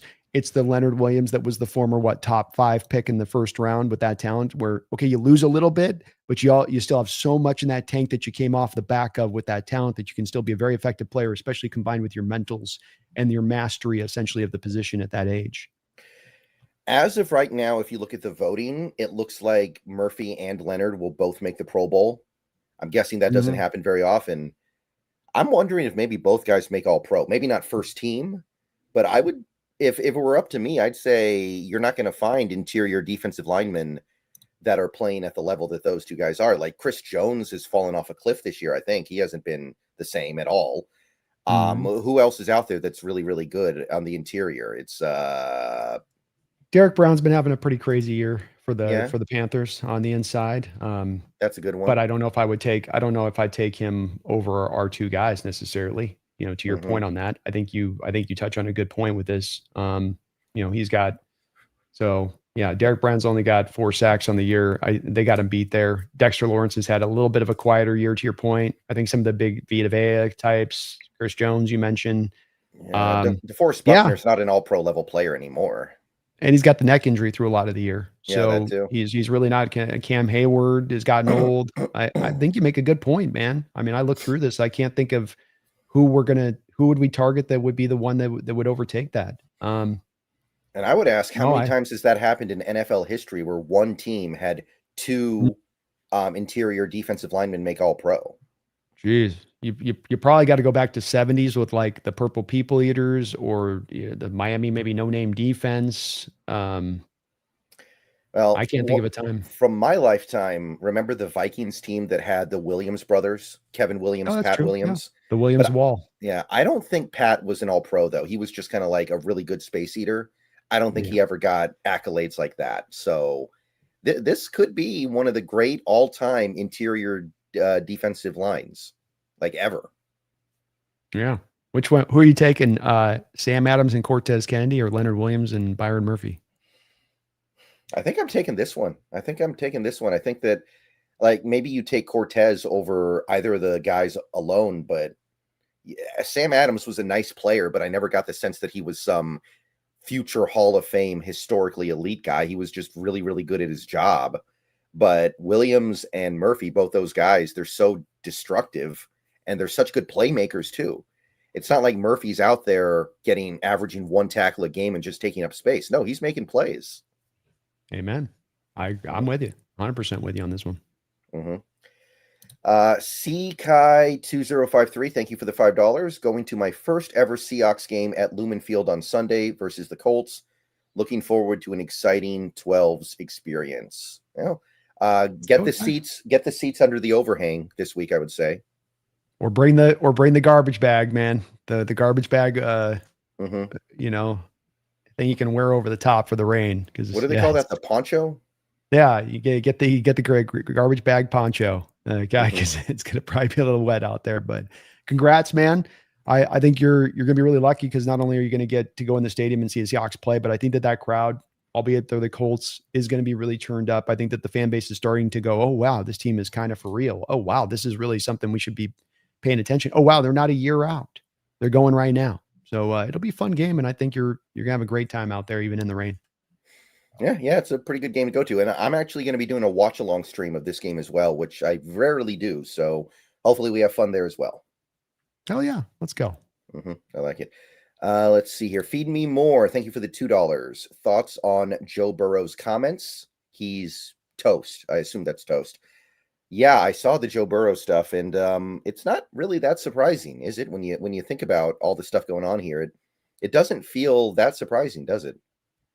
The groundwork for this was long set last year when he started talking. Remember, this is the same thing that Russell did a year out from being moved, right? So we've been down this road before with these quarterbacks, so we're kind of used to it. It's kind of like a standard issue, like PR. It's like a PR attack on a team to kind of set the stage for you to be able to get yourself out of a place you don't want to be. So he started this last offseason with the piping up and bop and bop and forcing the Bengals to sign the 2 receivers to the big contracts, despite the fact that they did not want to do it. And now he is, yes, I think he's starting to push for that thing of like, your ineptitude needs to allow you to let me out of here. And then the Bengals are going to do their hard line thing with Mike Brown and saying, we got you under contract, you're going to stay. And then Joe comes back, as he inferred in the recent presser, I don't know if I want to play. I don't know if I want to play. So now you come back to Bengals and like, do you want to hardline this so much that I'll go and sit out? Because that's what people, well, he's under contract. Bengals will just, and this is what they were not willing to do with Carson Palmer. And why I have said for a year and a half, I believe that Burrow is on his way out of town because he's setting the stage, that he's letting you know what he wants to do. He's letting you know his intentions. The Bengals organization has done this before, and they're not going to sit there with, they've got an offer of 3 first-round picks on the in front of them. Do you think, Brendan, that they're going to literally sit there with 3 first-round picks and go, we're going to hard line this and force him? Or do they just take the 3 first-round picks, save the money on his contract at that point, less money off their books? We know they're cheap as hell. I think that they go that route. And I'm really worried at this point that it's going to be that Rams situation. It's going to be those 2 first-round picks. It's going to be Atlanta stuff. They throw them an extra first. And that's the best. You throw the Bengals 2 first-round picks in this draft, a 7 pick in this draft, and they get a future first beyond that. There's too much in this that to me just kind of lines up potentially. And I'm very concerned about it. Yeah, I mean, do you think that it could get pushed to an Andrew Luck situation where he just says, screw it, I'm going to go retire? Like, I think that's on the table too. It's a possibility. I mean, I think that Joe certainly has been beat up a lot and his body's taken a heavy amount of abuse. And if he was a guy that wanted to say, I don't want to take any more of that, and I don't see any hope with this Bengal organizations that's going to hardline me to force me to stay, that I'm not going to have to experience that again in the future. And so, yes, but I just come back to, would the Bengals really be in a position to say, we're going to force you to retire because we want to turn down all the draft capital we can get back in return? Knowing, again, from a Bengals standpoint, what have you won in recent years? You know, you're going to miss the playoffs again this year. All this money you've invested, you can't even get in the playoffs. So maybe it's worthwhile to turn this over, especially when you're a cheap ass organization that's going to lean in that direction anyway, by and large. And on a good day, you're going to be the cheapest of cats in the worst of times. I go, I can see where this just gets to be where Joe's already kind of forced this along. And that when quarterbacks kind of do when it's not reactive, Brendan, like Joe didn't wake up yesterday and was like, I'm tired of this. But when he's been kind of setting the stage for a year and a half, that's to me when you eventually are able to force the team's hand and make something happen. Yeah. Who else would it be? Like, who would be some other teams that might be in on that? Like, I'd say the Eagles, but that feels impossible because of all the dead money with Hurts. That's probably like literally not something they can do. Like the Steelers are in the division, so the Bengals wouldn't do that. But the 49ers, are they able to get off the Purdy deal? It's going to cost them, but I mean, that's something that maybe you can throw the Bengals as you give them all the picks and then you throw them in the Purdy contract in there. Then the Bengals perspective, they don't have to deal with the bonus money on Purdy's deal necessarily. Or you can move Purdy to a different team and just get some extra draft capital from that on that. They're going to eat the dead money on that, but if they don't have to give Burrow a new contract extension and he just gets to play on his current deal, it's kind of an apples for apples swap at that point, right? Like, okay, you do eat the dead money on Purdy, but it's all base salary and on the Burrow thing then as you're bringing him in. And remember last year, they ate $100 million on their cap to set themselves in a cap situation for this next upcoming season to where it's going to be able to be more tangible. And you've also got the Brandon Ayuk situation. If they can get out from under that contract fully because they're able to avoid that, that just frees it up that much more to make a deal like this. Yeah, I could see them being that team to do that. I think the most fun would be the Colts, but they can't because they already traded for Sauce, so not them. And Bengals probably don't move him inside the conference. Let me see here. What else? No. Yeah, there's not a lot of great stuff here. Maybe the Vikings if they're already done with McCarthy, but I don't know. Maybe. I mean, I'd be done with McCarthy. I don't know if they are. That could be an interesting one. I like your idea there. I mean, that's a possibility, and they're going to have potentially a good draft pick on the front end there to throw the Bengals to the front side of that. So I think there could be something like that. Burrow gets to go and play with Jefferson and Addison. I think that's about it, think though. I can't think of anybody else. Like, it's not going to be like there's no reason he'd want to go to a place like New Orleans or something like that. So No. yeah, that's it. No. Yeah, that's probably about it. Yeah, I could see him definitely, maybe a Falcon team. They'd flip Penix back and the flip with it, and then maybe that. But there would be a lot of teams. Mm-hmm. Falcons one's not bad. I could see that if they're done with Penix. And like I said last week, I would be done with Penix because he's torn the same Achilles 3 times. Like, at a certain point, come on. Yeah, I think if when you draft him, you go, he tears his ACL. We're hoping it doesn't happen. We're rolling the dice on this one. We're trusting the talent. But if it does happen, we can't just operate like it's not an issue and that we can just roll on through with a substandard backup and we'll be fine, especially if we have a team that we think is ready to compete. Dylan Sosa, thank you for the $9.99. Is it fair to say the offense struggled due to Horton missing, or is it a coincidence that the offense has been underperforming since he went out, especially since Sam didn't have chemistry with Rashid?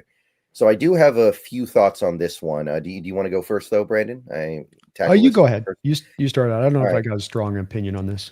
Okay, so first of all, I think that if Torrey Horton was healthy right now, he'd be running cardio out there and getting the ball thrown his way like once a game. We don't throw the ball very much. And with JSN and Shaheed and Cup and Barner out there would not be very many balls for Horton to catch. He was barely getting thrown the ball before we got Shaheed. So I don't think Horton would be doing anything on this current offense. And second, I reject the notion that the offense has been underperforming since Torrey Horton went out. It's playing differently, but I don't think that it is really underperforming. Like, you look at this most recent game, we scored 24 points on offense. I'm not even counting the special teams touchdown in the second half. Maybe they underperformed a little bit against the Vikings, but they scored 30 points on the Titans. I guess they underperformed against the Rams, but remember, the Rams have a top 3 defense, so you're going to expect underperformance there, and Horton doesn't really have much to do with it. So I don't really see this offense as underperforming. It's just not as explosive. Yeah, to your point, Brendan, I'm going through the numbers here, trying to kind of look at this a little bit. You got 38 points, like you say, Commanders, 44 against the Cardinals, and they got 30 against the Titans, 26 against the Vikings, where you shut it down in the third quarter and stopped offensively doing anything. I mean, you're getting up on these games and you're not putting the pedal down into the third quarter at times because you're just so thoroughly up, not just because you're being conservative, but because you've literally lapped them like 3 times over. So my feeling on this, Jillen, would be that it was probably more coincidental. Certainly Sam and developing the chemistry with Rashid, there's going to be some bumps in the road of that over a game in these recent games at times and trying to find that connection just right. I don't think it's been an inhibiting factor, though, that's prevented them from being a much better offense versus if Horton had been out there from an alternative standpoint. I think Brendan's points are probably pretty good ones and that you weren't looking to target him a lot as it was. One of the last games he had here, he had like 3 targets, no catches, and a game you put up 27-19 on the Texans. So I think it's just coincidental, in my opinion, on that as much as anything else. And again, the offense hasn't been atrocious. Brendan was talking about Tampa Bay. You want to see a fall off of an offense that's super explosive and then having a true fall off. Look at Tampa Bay and what they've had happen down the course of the back end of their schedule. You're still putting up points. It's inconsistent at times. I call it uneven offensively, but we can't also undersell the fact the offense is also still being very hyper explosive when it is finding productivity, even with the Horton out of the lineup. And that was a commonality early on in the season too. Yeah, I think that a few of the games we played earlier this year got in people's head that we should score a touchdown every time we get the ball. And we're not going to. Okay. We're not the Baylor Bears playing the TCU Horned Frogs back in the 2010s. Like that's not how NFL football works. No, it's 10 games tend to be tight. You don't tend to blow teams out. You don't tend to just mollywop defenses every single week. It's a league of parity for a reason. Yeah, we did it against the Saints. We did it against the Commanders, and it was great, but that's not going to be the norm, and we should not expect it to be. No, absolutely not. Dylan, again, thank you for the $1.99. It was the first red zone drive, 18 wide open. Okay, I thought that was after the interception, but maybe I'm getting the drives mixed up a little bit here. Maybe. I'm sorry. Arroyo only played like 7 snaps that whole game, so not a lot of opportunities for him to get open, but maybe. Dylan, your point stands. I mean, it's there a little bit. I don't think it's a glaring issue in Sam's game that he just spends a whole game staring at JSN. But I think over the course of a game, there's been some times and moments where you look at it and go, you've got to go through your reads. You got to go through your pre-snap, verification process about what the defense is sending you in which direction, as opposed to just dropping back and getting that hyper fixation on JSN because you just trust his ability to get open so thoroughly. It's a hard line to walk a little bit because the guy just always seems open from, I'm sure, Sam's perspective, and he has such trust and faith in him, and they have such a great connection. You want him leaning in that in certain ways, but it's a balancing act there. Right. Let's see here. Jason Feidler, thank you for the $10. Good show, fellas. 5 for each of you. Go Hawks. Well, thank you, Jason. Thank you, Jason. Appreciate you for that, man. Very kind of you. Right. So I guess I'm going to use Brandon to launder my money because There we went go. to him. So you're my Marty Bird, I guess. That's on me. Yeah, you gotta find creative ways to beat the tax man these days, guys. So you got to use your stream partner to launder your money now. They're hitting us content creators hard over here, man. Peter Go Hawks, thank you for the $1.99. How about the Evil 11 for a nickname? I haven't heard that one before. I haven't heard that one either. We had a menagerie of names thrown out, Brendan. We got let you pick this one, okay? You pick from this. Here's the nicknames. I'll add Evil 11 to the mix here. So here was the nicknames. I gotta find a freaking site that I can do we can have like a voting process on, but have like, on YouTube, it only gives you the 4. I need like the 30 options. So we've got the Emerald Scourge, Department of Defense, Mob, the Death Zone, Tsunami, SEA, Tsunami. We got Mike's Mercenaries, Mike's Militia, Mike's Merciless Marauders, Demons of Defense, Voltron Defense, Stunt Demons, the Tomahawk Tribunal, the Sound Barrier, Pound Garden, the Sound Surge, the Rain City Ramparts, Emerald Wall, Balls to the Wall, the Demon's Nest, Region of Doom, the Pacific Graveyard, Legion of Reborn, Gridiron Massacres, the Hellhawks, the Dark Side, the Abyss, the Dreadnought, the Soul Takers, Gridiron Grinders, Dark Side Dreadnoughts, the Alaskan Way Assassins, kind of like that one, the Seattle Pound, Brotherhood of Boom, the War Machine. Any of those, liking any of those? Some more than others. I mean, we're going to get a pull on this though, folks. That was a lot. That was a lot. I'd have to think about that one. And, well, I kind of liked the, I don't like anything that invokes Legion of Boom. I don't like anything just implicitly. I think that's bad. I think if you're trying to redo Legion of Boom, you're barking up the wrong tree. I'm with it. I agree on that. Sound Barrier is interesting, but I also feel like it's kind of confusing. Like what does that mean? Yeah. Agreed. I don't know. What's your favorite? I like Tsunami a little bit. I do dig that one. So I'm kind of on, that's kind of been my Tsunami and that have been the one that has kind of caught my eye a little bit on that one. But I don't know. I feel like we're still waiting on the right name to kind of hit. We're waiting for the right phonetic one that's got a little bit of a poetic tone to it, I suppose. Yeah, I feel like first place is the MOB defense, the Mission Over BS one, because that seems to be the one the actual players are using. Yeah, Mob. Yeah, Mob. Yeah, and coming in last place is the 9/11 defense. What a terrible name for a defense. It reminds me of that tragedy. Yes, that's not a good one. Why do you laugh at that? That's by the way, that's actually a Norm Macdonald thing. Late in his career when he was doing the podcast, that's like all he would do. He would make 9/11 jokes and they would be so stupid. They would get the guest to laugh and he'd be like, why do you laugh at that? That's not funny. That's all Norm Macdonald would do. And it was great. That's all he would do. It was fantastic. Norm was awesome. Yeah. He found a way to get humor out of stuff that no one else could have. Oh, he did. He had Hitler jokes too for days. He'd do the uncomfortable Hitler jokes, which is great. Yeah. My favorite was the first episode of his podcast. He had a Bob Einstein on, who most people know him better as Marty Funkhauser, the Super Dave. Oh, yeah. and he was telling these terrible jokes, and Marty refused to sell any of them and was just sitting there getting all mad at him and getting offended. It was fantastic. It's one of the funniest videos ever. Yeah, Super Dave's got that face too, where he could pull off the annoyed, and he makes you laugh when he starts getting all annoyed and stuff. He had that whole vibe with him too, which is great. Yeah, the best. Okay, so I think we had. Oh, here's Sean McLeodart with the 4.99. We found out my dog is near the end of the road this week, way before we had hoped. Thank you for being the distraction I need, guys. It means a whole lot. Sorry to hear that, Sean. I feel for you with what you got going on. I've got some cats getting older, and I'm looking at the horizon line on that thing coming down the trek, and it's not a great feeling. You know, they're members of your family. They're really important parts, and I know Brendan's lost a couple in recent years as well, and man, it's just never easy. But we're glad to be a place that can maybe help you get through it a little bit, Right. just a tiny bit. Yeah, the ones I've lost over the last couple of years are sugar gliders, and it was about the time I kind of expected it. Still not fun.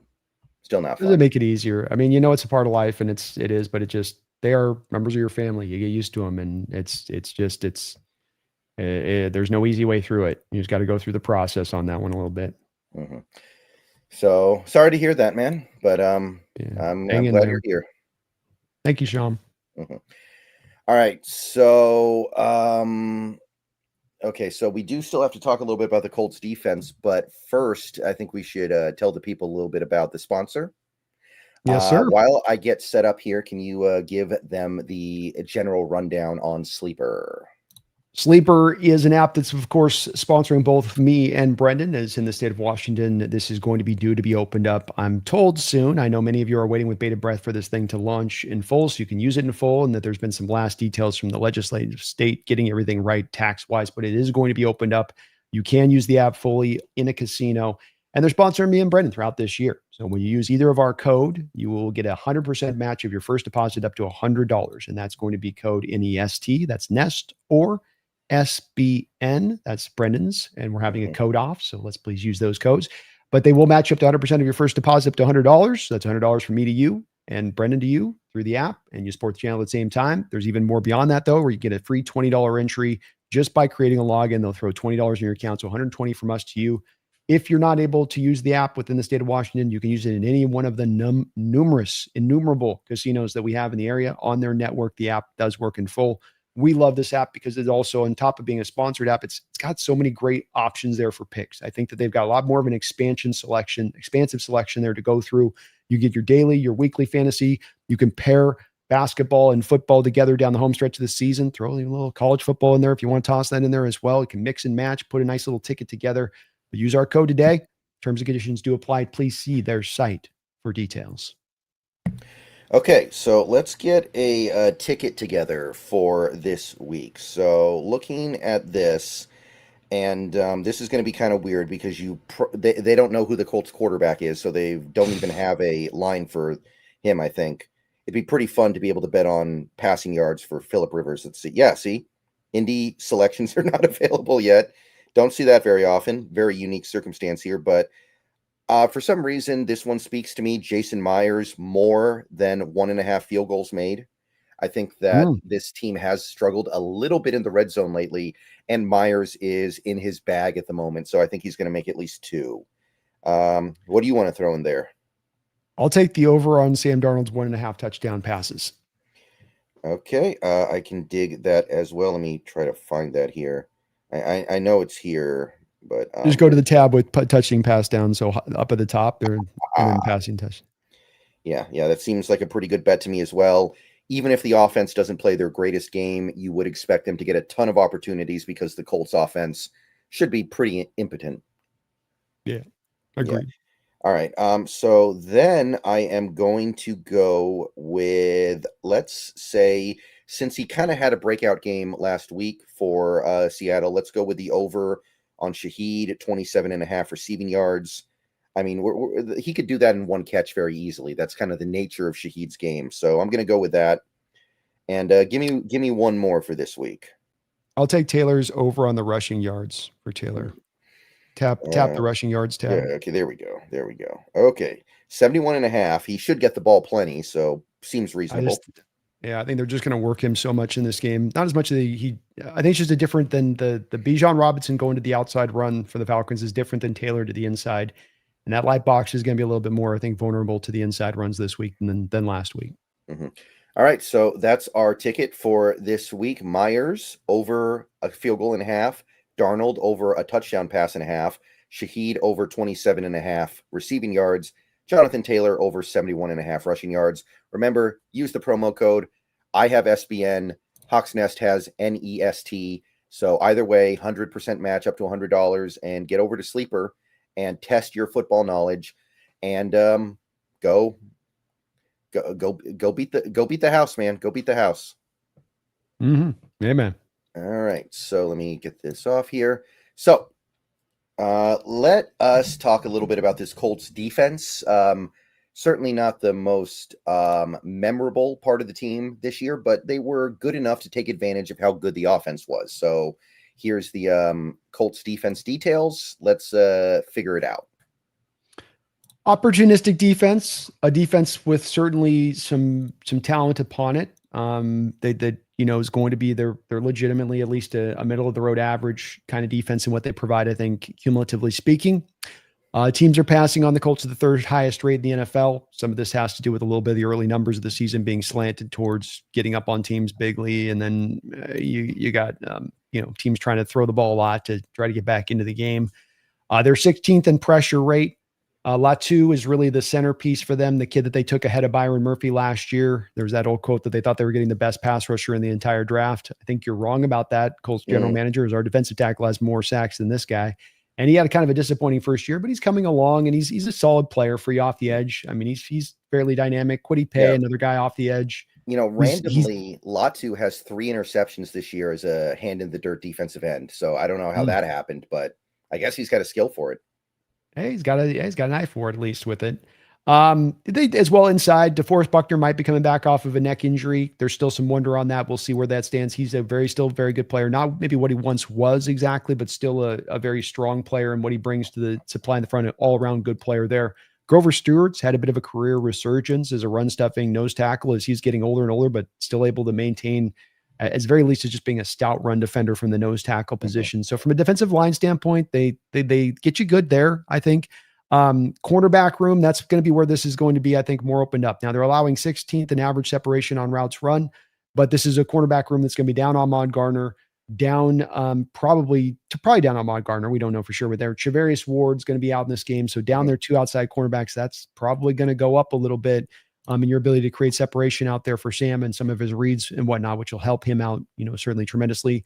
They're 26th in time to pressure, while Seattle is 24th. So though they have a 16th pressure rate, it does tend to take some time to get there, which is not going to, I think, bode well for them necessarily. And 15th in blitz rate, 15th in pass EPA. This is what I'm saying, kind of a middle of the road defense, right, Brendan? And a lot of the numbers kind of back this up. 27th in yak on the bad side. So they do allow some yards after the catch. Tackling can be a little bit of an issue there. 26th in stack box rate, 16th in light box rate. This is the part where I think this works in their benefit against Sam and company, because I think if you play the Hawks offense, I don't think it works in your favor stacking the box. I think that you're giving us an advantage by doing that.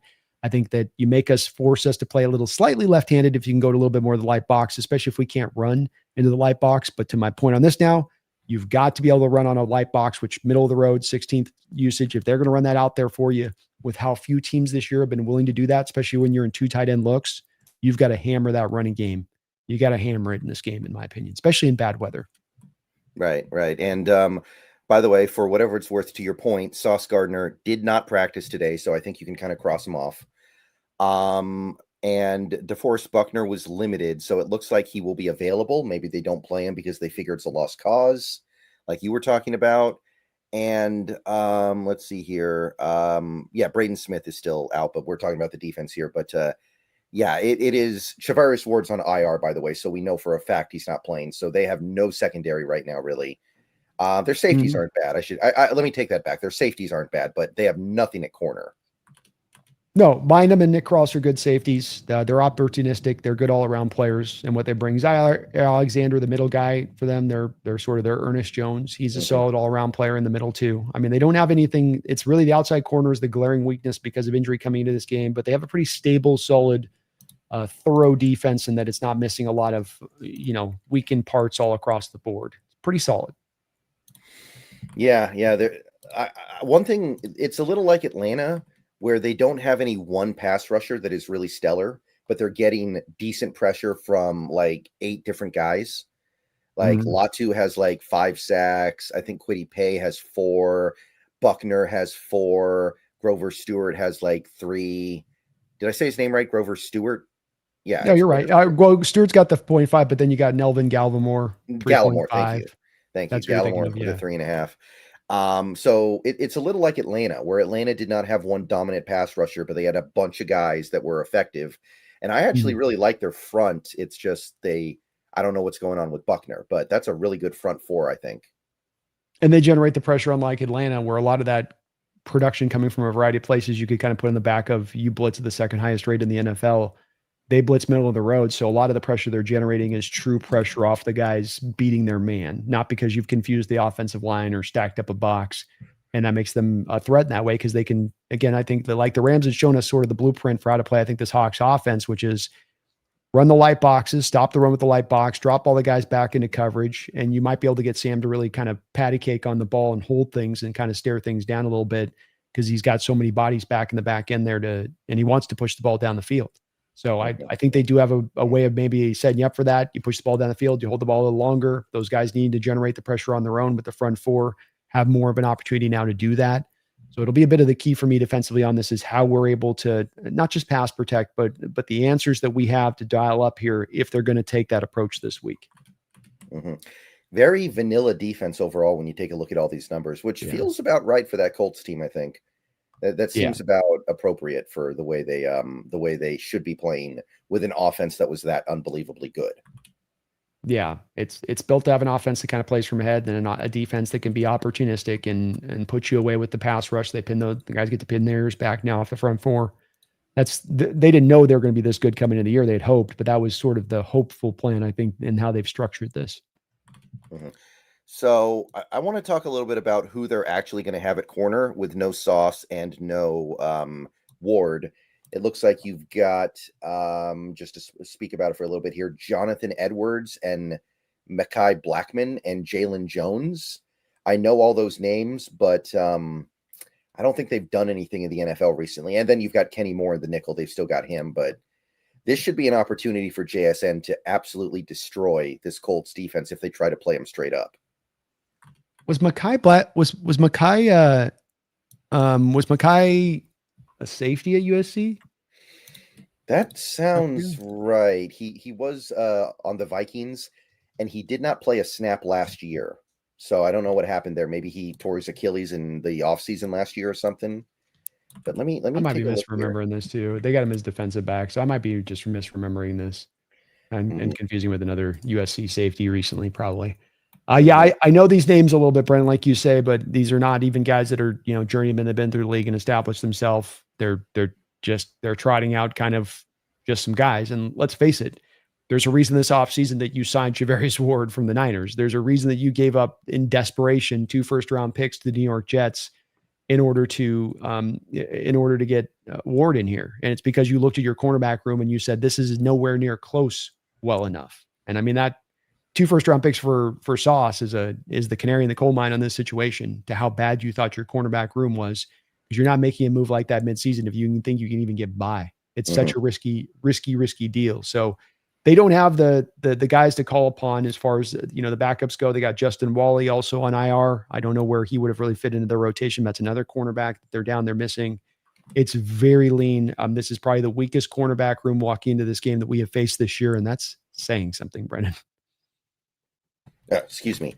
But yes, I think I agree with that. And I'm thinking back to that Rams game, which I think was week 3 or week 4 when the Colts played the Rams. And they would not roll coverage over to Puka. And that was a close competitive game. That was a game that could have gone either way down to the very end. And they would just not roll coverage to Puka, even though he was killing them. So did they learn from that? Or are we going to see another game where maybe they don't roll coverage to JSN and he's just able to do whatever he wants to do all game against these backup corners? Like what would you expect? I would expect a rolling of the coverage because you don't have the corner health in the same place that it was during the Rams game. Mhm. You know, I know that they didn't have Ahmad Gardner, I don't believe at that time, but you at least then did you have Ward was maybe he was out. Ward was probably out of that game too as well. So I mean, I think he's been maybe not. concussed like 4 Yeah, times he's this been year or 3 something. times. No, he did play that game. He was in Okay. that game. So maybe he got cut at some point in the game, but he was at least out there. But it's been kind of randomized with teams on when they're going to double JSN or not. And it seems like more often than not, most of these teams are kind of hardlined and saying, we're going to play our scheme the way we're going to play it. We don't want to slant the double teams to JSN's way. And teams that have done it have felt like they've been effective at kind of stopping our offense when they've decided to embrace a little bit of that. But it hasn't been something that we've seen as a commonality. And so I'm not going to predict it as being something we're going to run into, even though we probably should. Like if on this Colts team, I probably want to roll that coverage that way. But that's where Shaheed now gets the one-on-one. And now you're maybe able to lean on that a little bit more because if they do go that direction, the Colts go, we won't do it that direction because we got Shaheed will just be opened up. We just got to play this straight up. It's a little bit of I think it tears them in two different directions on this one a little bit. Part of the benefit of getting Shaheed in here too is a true threat to the other side, but just for the burner status of what he can bring, of being able to just take the top off the defense, because you can't roll one double one way and roll another double another way. You are going to pay the price defensively in opening up other things, especially in the run game. So I think that's where it's going to put them in a bit of a pickle. And like to your point, that's not really in their base tendency from a defensive standpoint to roll doubles. You have some defenses that are based to do it. The old Bill Belichick defenses could have it built in to run double teams to a guy. Some defenses, Coach Carroll defense was the cover 3. It's not really bent. And I'm not knocking Carroll on this, just the structure of his defense. The structure of the cover 3 defense was not so that you're running double teams on guys. You're playing it straight up. You're covering the spots on the field that need to be covered up. That's more of what's at the centerpiece of that defense than driving it. And it's hard to just have a defense driven by that philosophy, Brendan, that just on a dime switches it up and now becomes double team centric to a wide receiver. You're kind of changing the whole structure of your defense to make that then be accommodated. Yeah. I think I agree. I think I would expect them to do it, but I would have expected them to do it against Puka as well, and they did not. So we'll see. Yeah. Oh, they had Xavier Howard out there. I forgot about that in that first game too. So not only did not run the double time coverages, but they didn't he like retire? Didn't he retire after that game or something? I haven't heard his name since then, so you might be right. I think Xavier Howard retired very shortly after this game, so maybe Puka put him into retirement mode. Who was the guy who retired at halftime a few years ago? Wasn't that a Colt as well? Davis. That was Avante Davis. Yeah, that was a Colt too. What's going on in No, that was a Bill. That was a Bill. Oh yeah. Buffalo Okay. Bill. Okay. I feel like there was a Colt player that retired at halftime one time. I can't remember who it is though. Might be right. That sounds maybe correct. My favorite story about a player retiring mid-game is Harold Carmichael. Have you ever heard this story before? Oh, you were right. By the way, you were right on the Avante. He was at the Colts. It wasn't the Bears. Yeah. My bad. What's going on in that Indianapolis locker room, man? What's up? Wait, hold on. More recently, in 2025, former Colts star linebacker Shaquille Leonard officially retired as a Colt at halftime of a game. Oh, boy. Mm-hmm. Oh, Lordy. Oh, boy. What's going on in Indianapolis, man? You're taking away the love of the sport from these boys. Come on. Yep. It's Andrew Luck, too. I mean, I know it wasn't mid-game, but it was one of the most shocking retirements ever. I'm just saying, you're right. Something's not right. It's not right. It's not right. Yeah. My favorite mid-game retirement ever is Harold Carmichael. Do you remember his story? Yeah, he was a big receiver. Yeah, he was an Eagle his whole career. And last year of his career, he signs with the Cowboys. And he goes out there, he catches one pass, and he realizes this doesn't feel right. I can't be a Cowboy. I'm just going to retire right now. Like he catches one pass, and he's like, I can't do this.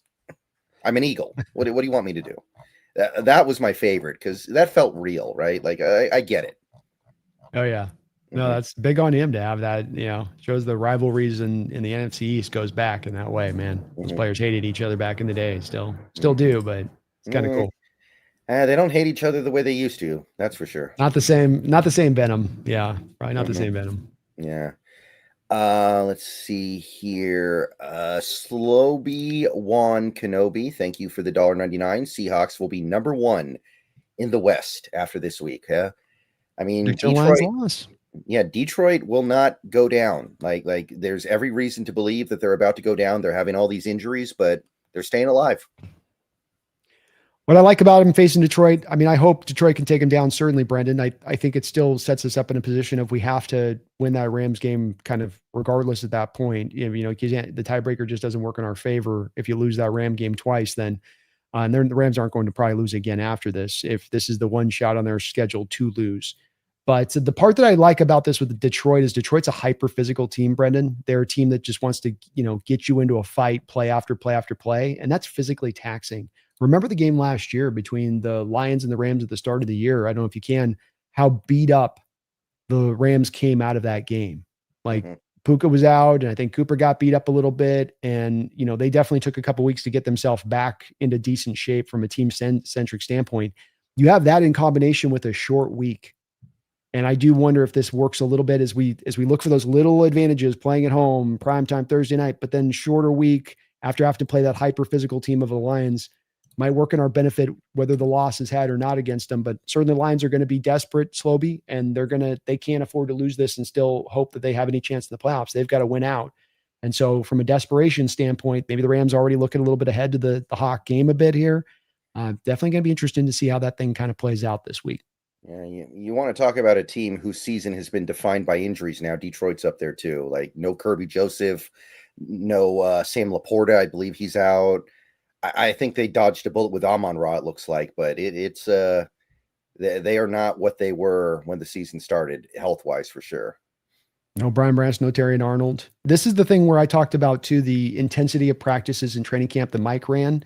And then I think that there's that extra level of intensity that a guy like Campbell runs because he's like, well, this is where we'll chase our edge. This is where we'll be that separator from the rest of the NFL because we're going to be the most physical, the biggest badasses that exist out there. But then there's a way you can take that too far in training camp, right, Brendan, where the practices are going a little too hard, where you've wore down that team over the course of a year. And isn't this the very same thing that we ran into Detroit last year with them, where they started to feel like they were running out of gas at the end of the year and the injuries were piling up?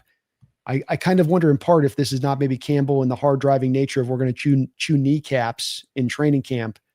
Maybe you're paying a bit of the price on this downstream on that versus those coaches that I think like McVay, I think is a master of this, of he really protects his team a little bit, but has the inter practice squad stuff and training camp and all that.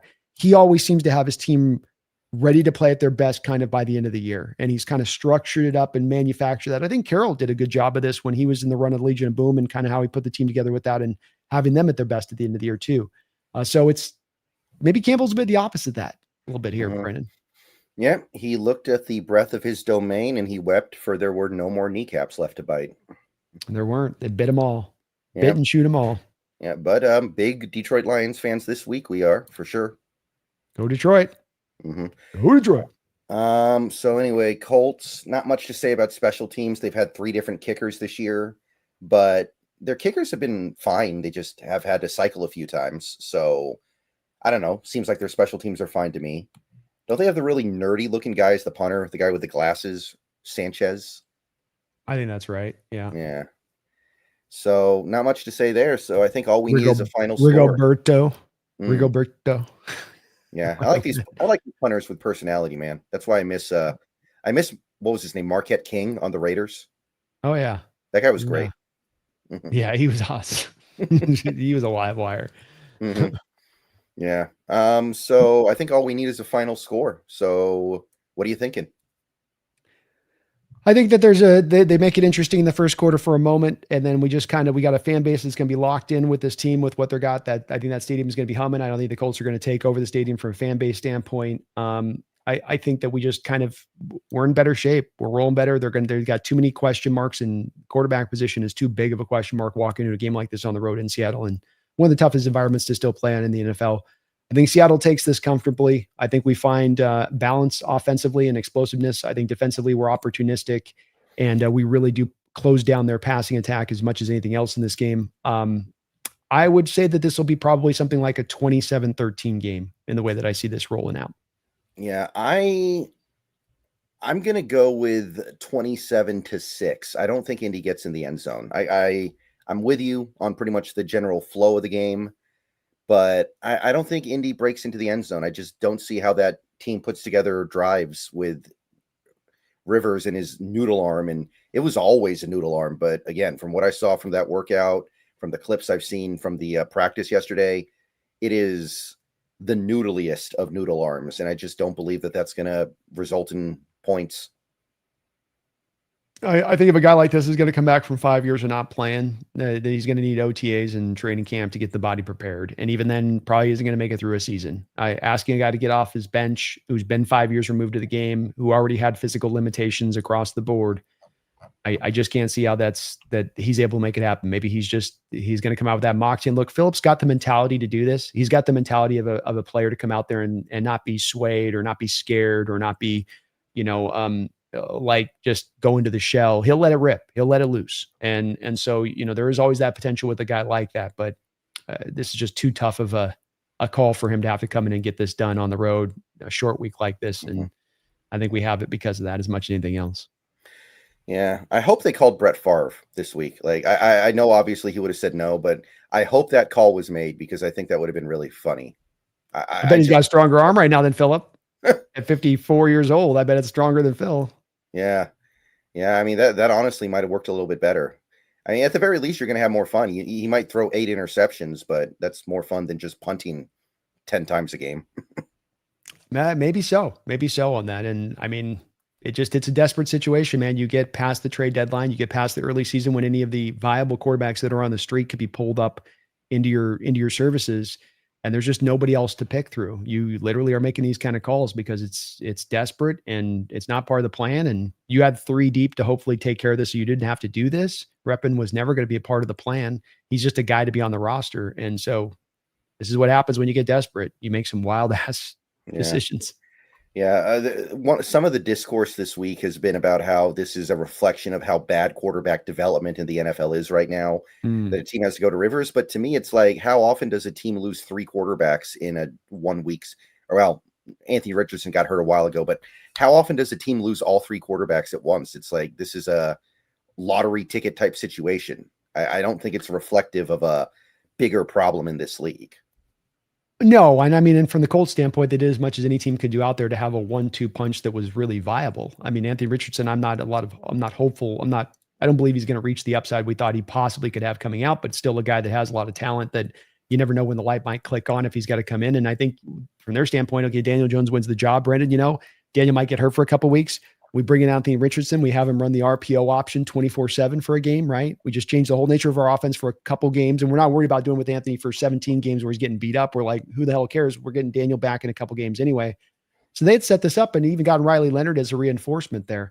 I think there is something to the fact that right now what we're seeing, I think, is a drawback to the quarterback position, having much more of a requirement from the neck up to be on it. And what that means to me is that the young guys that walk in the league that could run spread concepts and all of that, it's kind of going out the door right now in this day and age. It's more back to, you got to be under center. You got to pre-snap read defenses. You're going to have to turn your back to the defense on play action and have the proper footwork to be able to make that happen. I just don't think that we have as many guys in the league that are as well situated to be able to execute offenses in that manner, that we've just come out of the age of the spread offenses. And conceptually that's made playing the quarterback position easier coming out of college, easier and immediate to get those guys on the field. I think we're moving into a stage now. It may not last for 15 years, Brendan. It may be a 6-7 year process. And then we see the transition go back to spread concepts. But I think for the next 3 to 4 to 5 years, you're going to see now more of going back to the quarterbacks having to play with a little bit more intelligence, not so simplified, not so much of the offensive coordinators doing all of the heavy lifting for you so that you just have to throw little pop passes all day. I think you're going to have to get back to quarterbacks having to truly get back to becoming, almost extensions of coaches back on the field in the way that they're able to execute mentally out there. Yeah. It makes sense. At least the good ones. Yeah, it makes sense to me. I mean, the things go in ebbs and flows, right? Nothing stays the same forever. The defense adjusts, the offense adjusts to the defense adjustment, and then the defense, it's got to keep moving. It does. It's the beautiful part about this sport is it doesn't stay the same at any point in time, and that it's always in a place of, things going from here to there, and this works this year, and now this works this year, and this works now next year after that. It's very randomized in that way. And it's part of the tit for tat where offenses do this, defenses do that, offenses do this. It's that adjustment that goes back and forth. For instance, this year coming into it, we knew 12 personnel was going to be run at an all-time high usage rate. The anticipation and change from defenses this year has been drawing back into more base defense, where that was not as much of an answer in recent years, even when teams wanted to come out with the 12 and the 13 personnel. So this is where tit for tat's always going on, but part of that tit for tat is driven back to the quarterback position, not making it as simplistic and easy to just hit the ground running anymore. And I think the smart team gets out ahead of that. This is why you got to give John Schneider a lot of credit. He's got out ahead of a trend. He got ahead of it with a Geno Smith and a Sam Darnold when everybody was like, you got to go draft guy, got to go draft the guy. That would have been very stupid in retrospect, probably. I mean, maybe you could have moved up for a CJ Stroud. I still don't think that deal was there to be had, but in retrospect, you just picking one of those guys that would have been available to you wouldn't have been smart. You would not have got a team as this good right now where they're at. So John's got a real good read on this, I think, and understanding where the game is at. He's got a good read on quarterbacks, I think, in general, but smart on his process to get ahead of this one. Mm-hmm. And he may end up getting executive of the year for the first time ever. Like, I don't know who else it would be. Like, I look around the league, who else is in the running for executive of the year? Like, the Rams didn't really do that much. They just kind of built on top of what they've already had. Like, what did the Rams do this offseason? Sign Devontae Adams?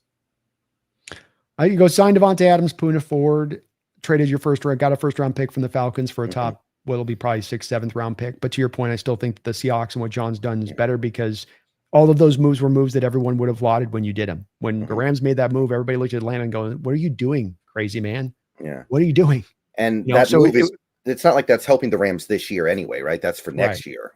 Yeah, it's for next year. And with Schneider, it's trading for a Sam Darnold, adding on Cooper Kupp, DeMarcus Lawrence, the way he handled the draft. I think he's done so much that's been not easy, and not everybody was just going, oh, that's a home run move, no doubt there.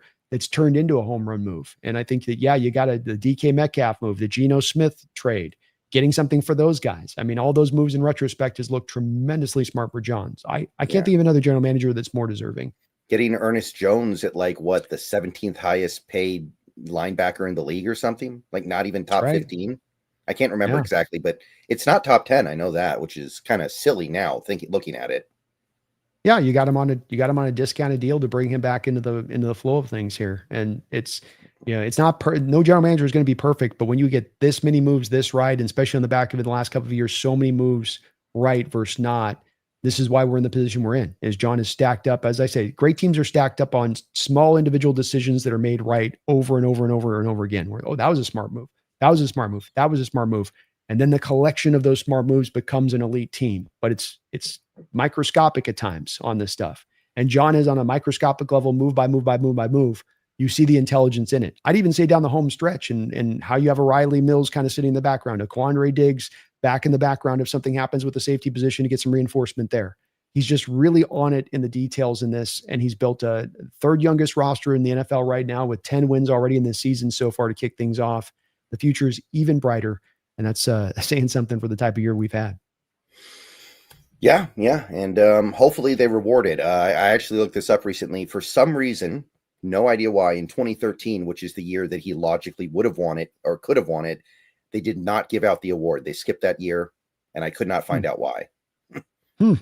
Strange. Yeah, he definitely should have won it prior to this. So maybe some of this could also be a little bit of we should have already tipped our cap to you on this one beforehand at some point. But no other GM's done better work in this league, in my opinion, and he deserves it. Maybe even far and away above anybody else. Yeah, it's like when they gave Scorsese the Oscar for his 6th or 7th best movie. Same idea. Yeah, exactly.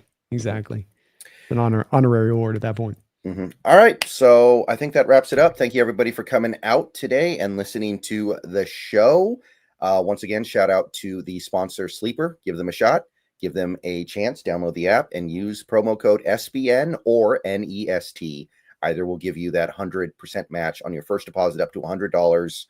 And we will be doing this next week early because we play on Thursday next week. So tune in Tuesday at noon, and we will tell you all about whatever happens this Sunday, and we'll tell you all about what we think is going to happen on Thursday. So hope to see you guys there. Brandon, thank you for doing this with me today. My pleasure, man. Thank you. Yeah, I will be doing a watch-along live stream of the Colts game this weekend, which this will be my final watch-along stream of the season. So check out that if you want to. And guys, all there is to say is, I mean, the team is doing all the hard work for us, right? We as fans, it feels like it's easy right now. It's easy to be a Seahawks fan right now. So don't forget to do the bare minimum. Don't forget to show up when they need you. And don't forget to say, go Hawks. Go Hawks.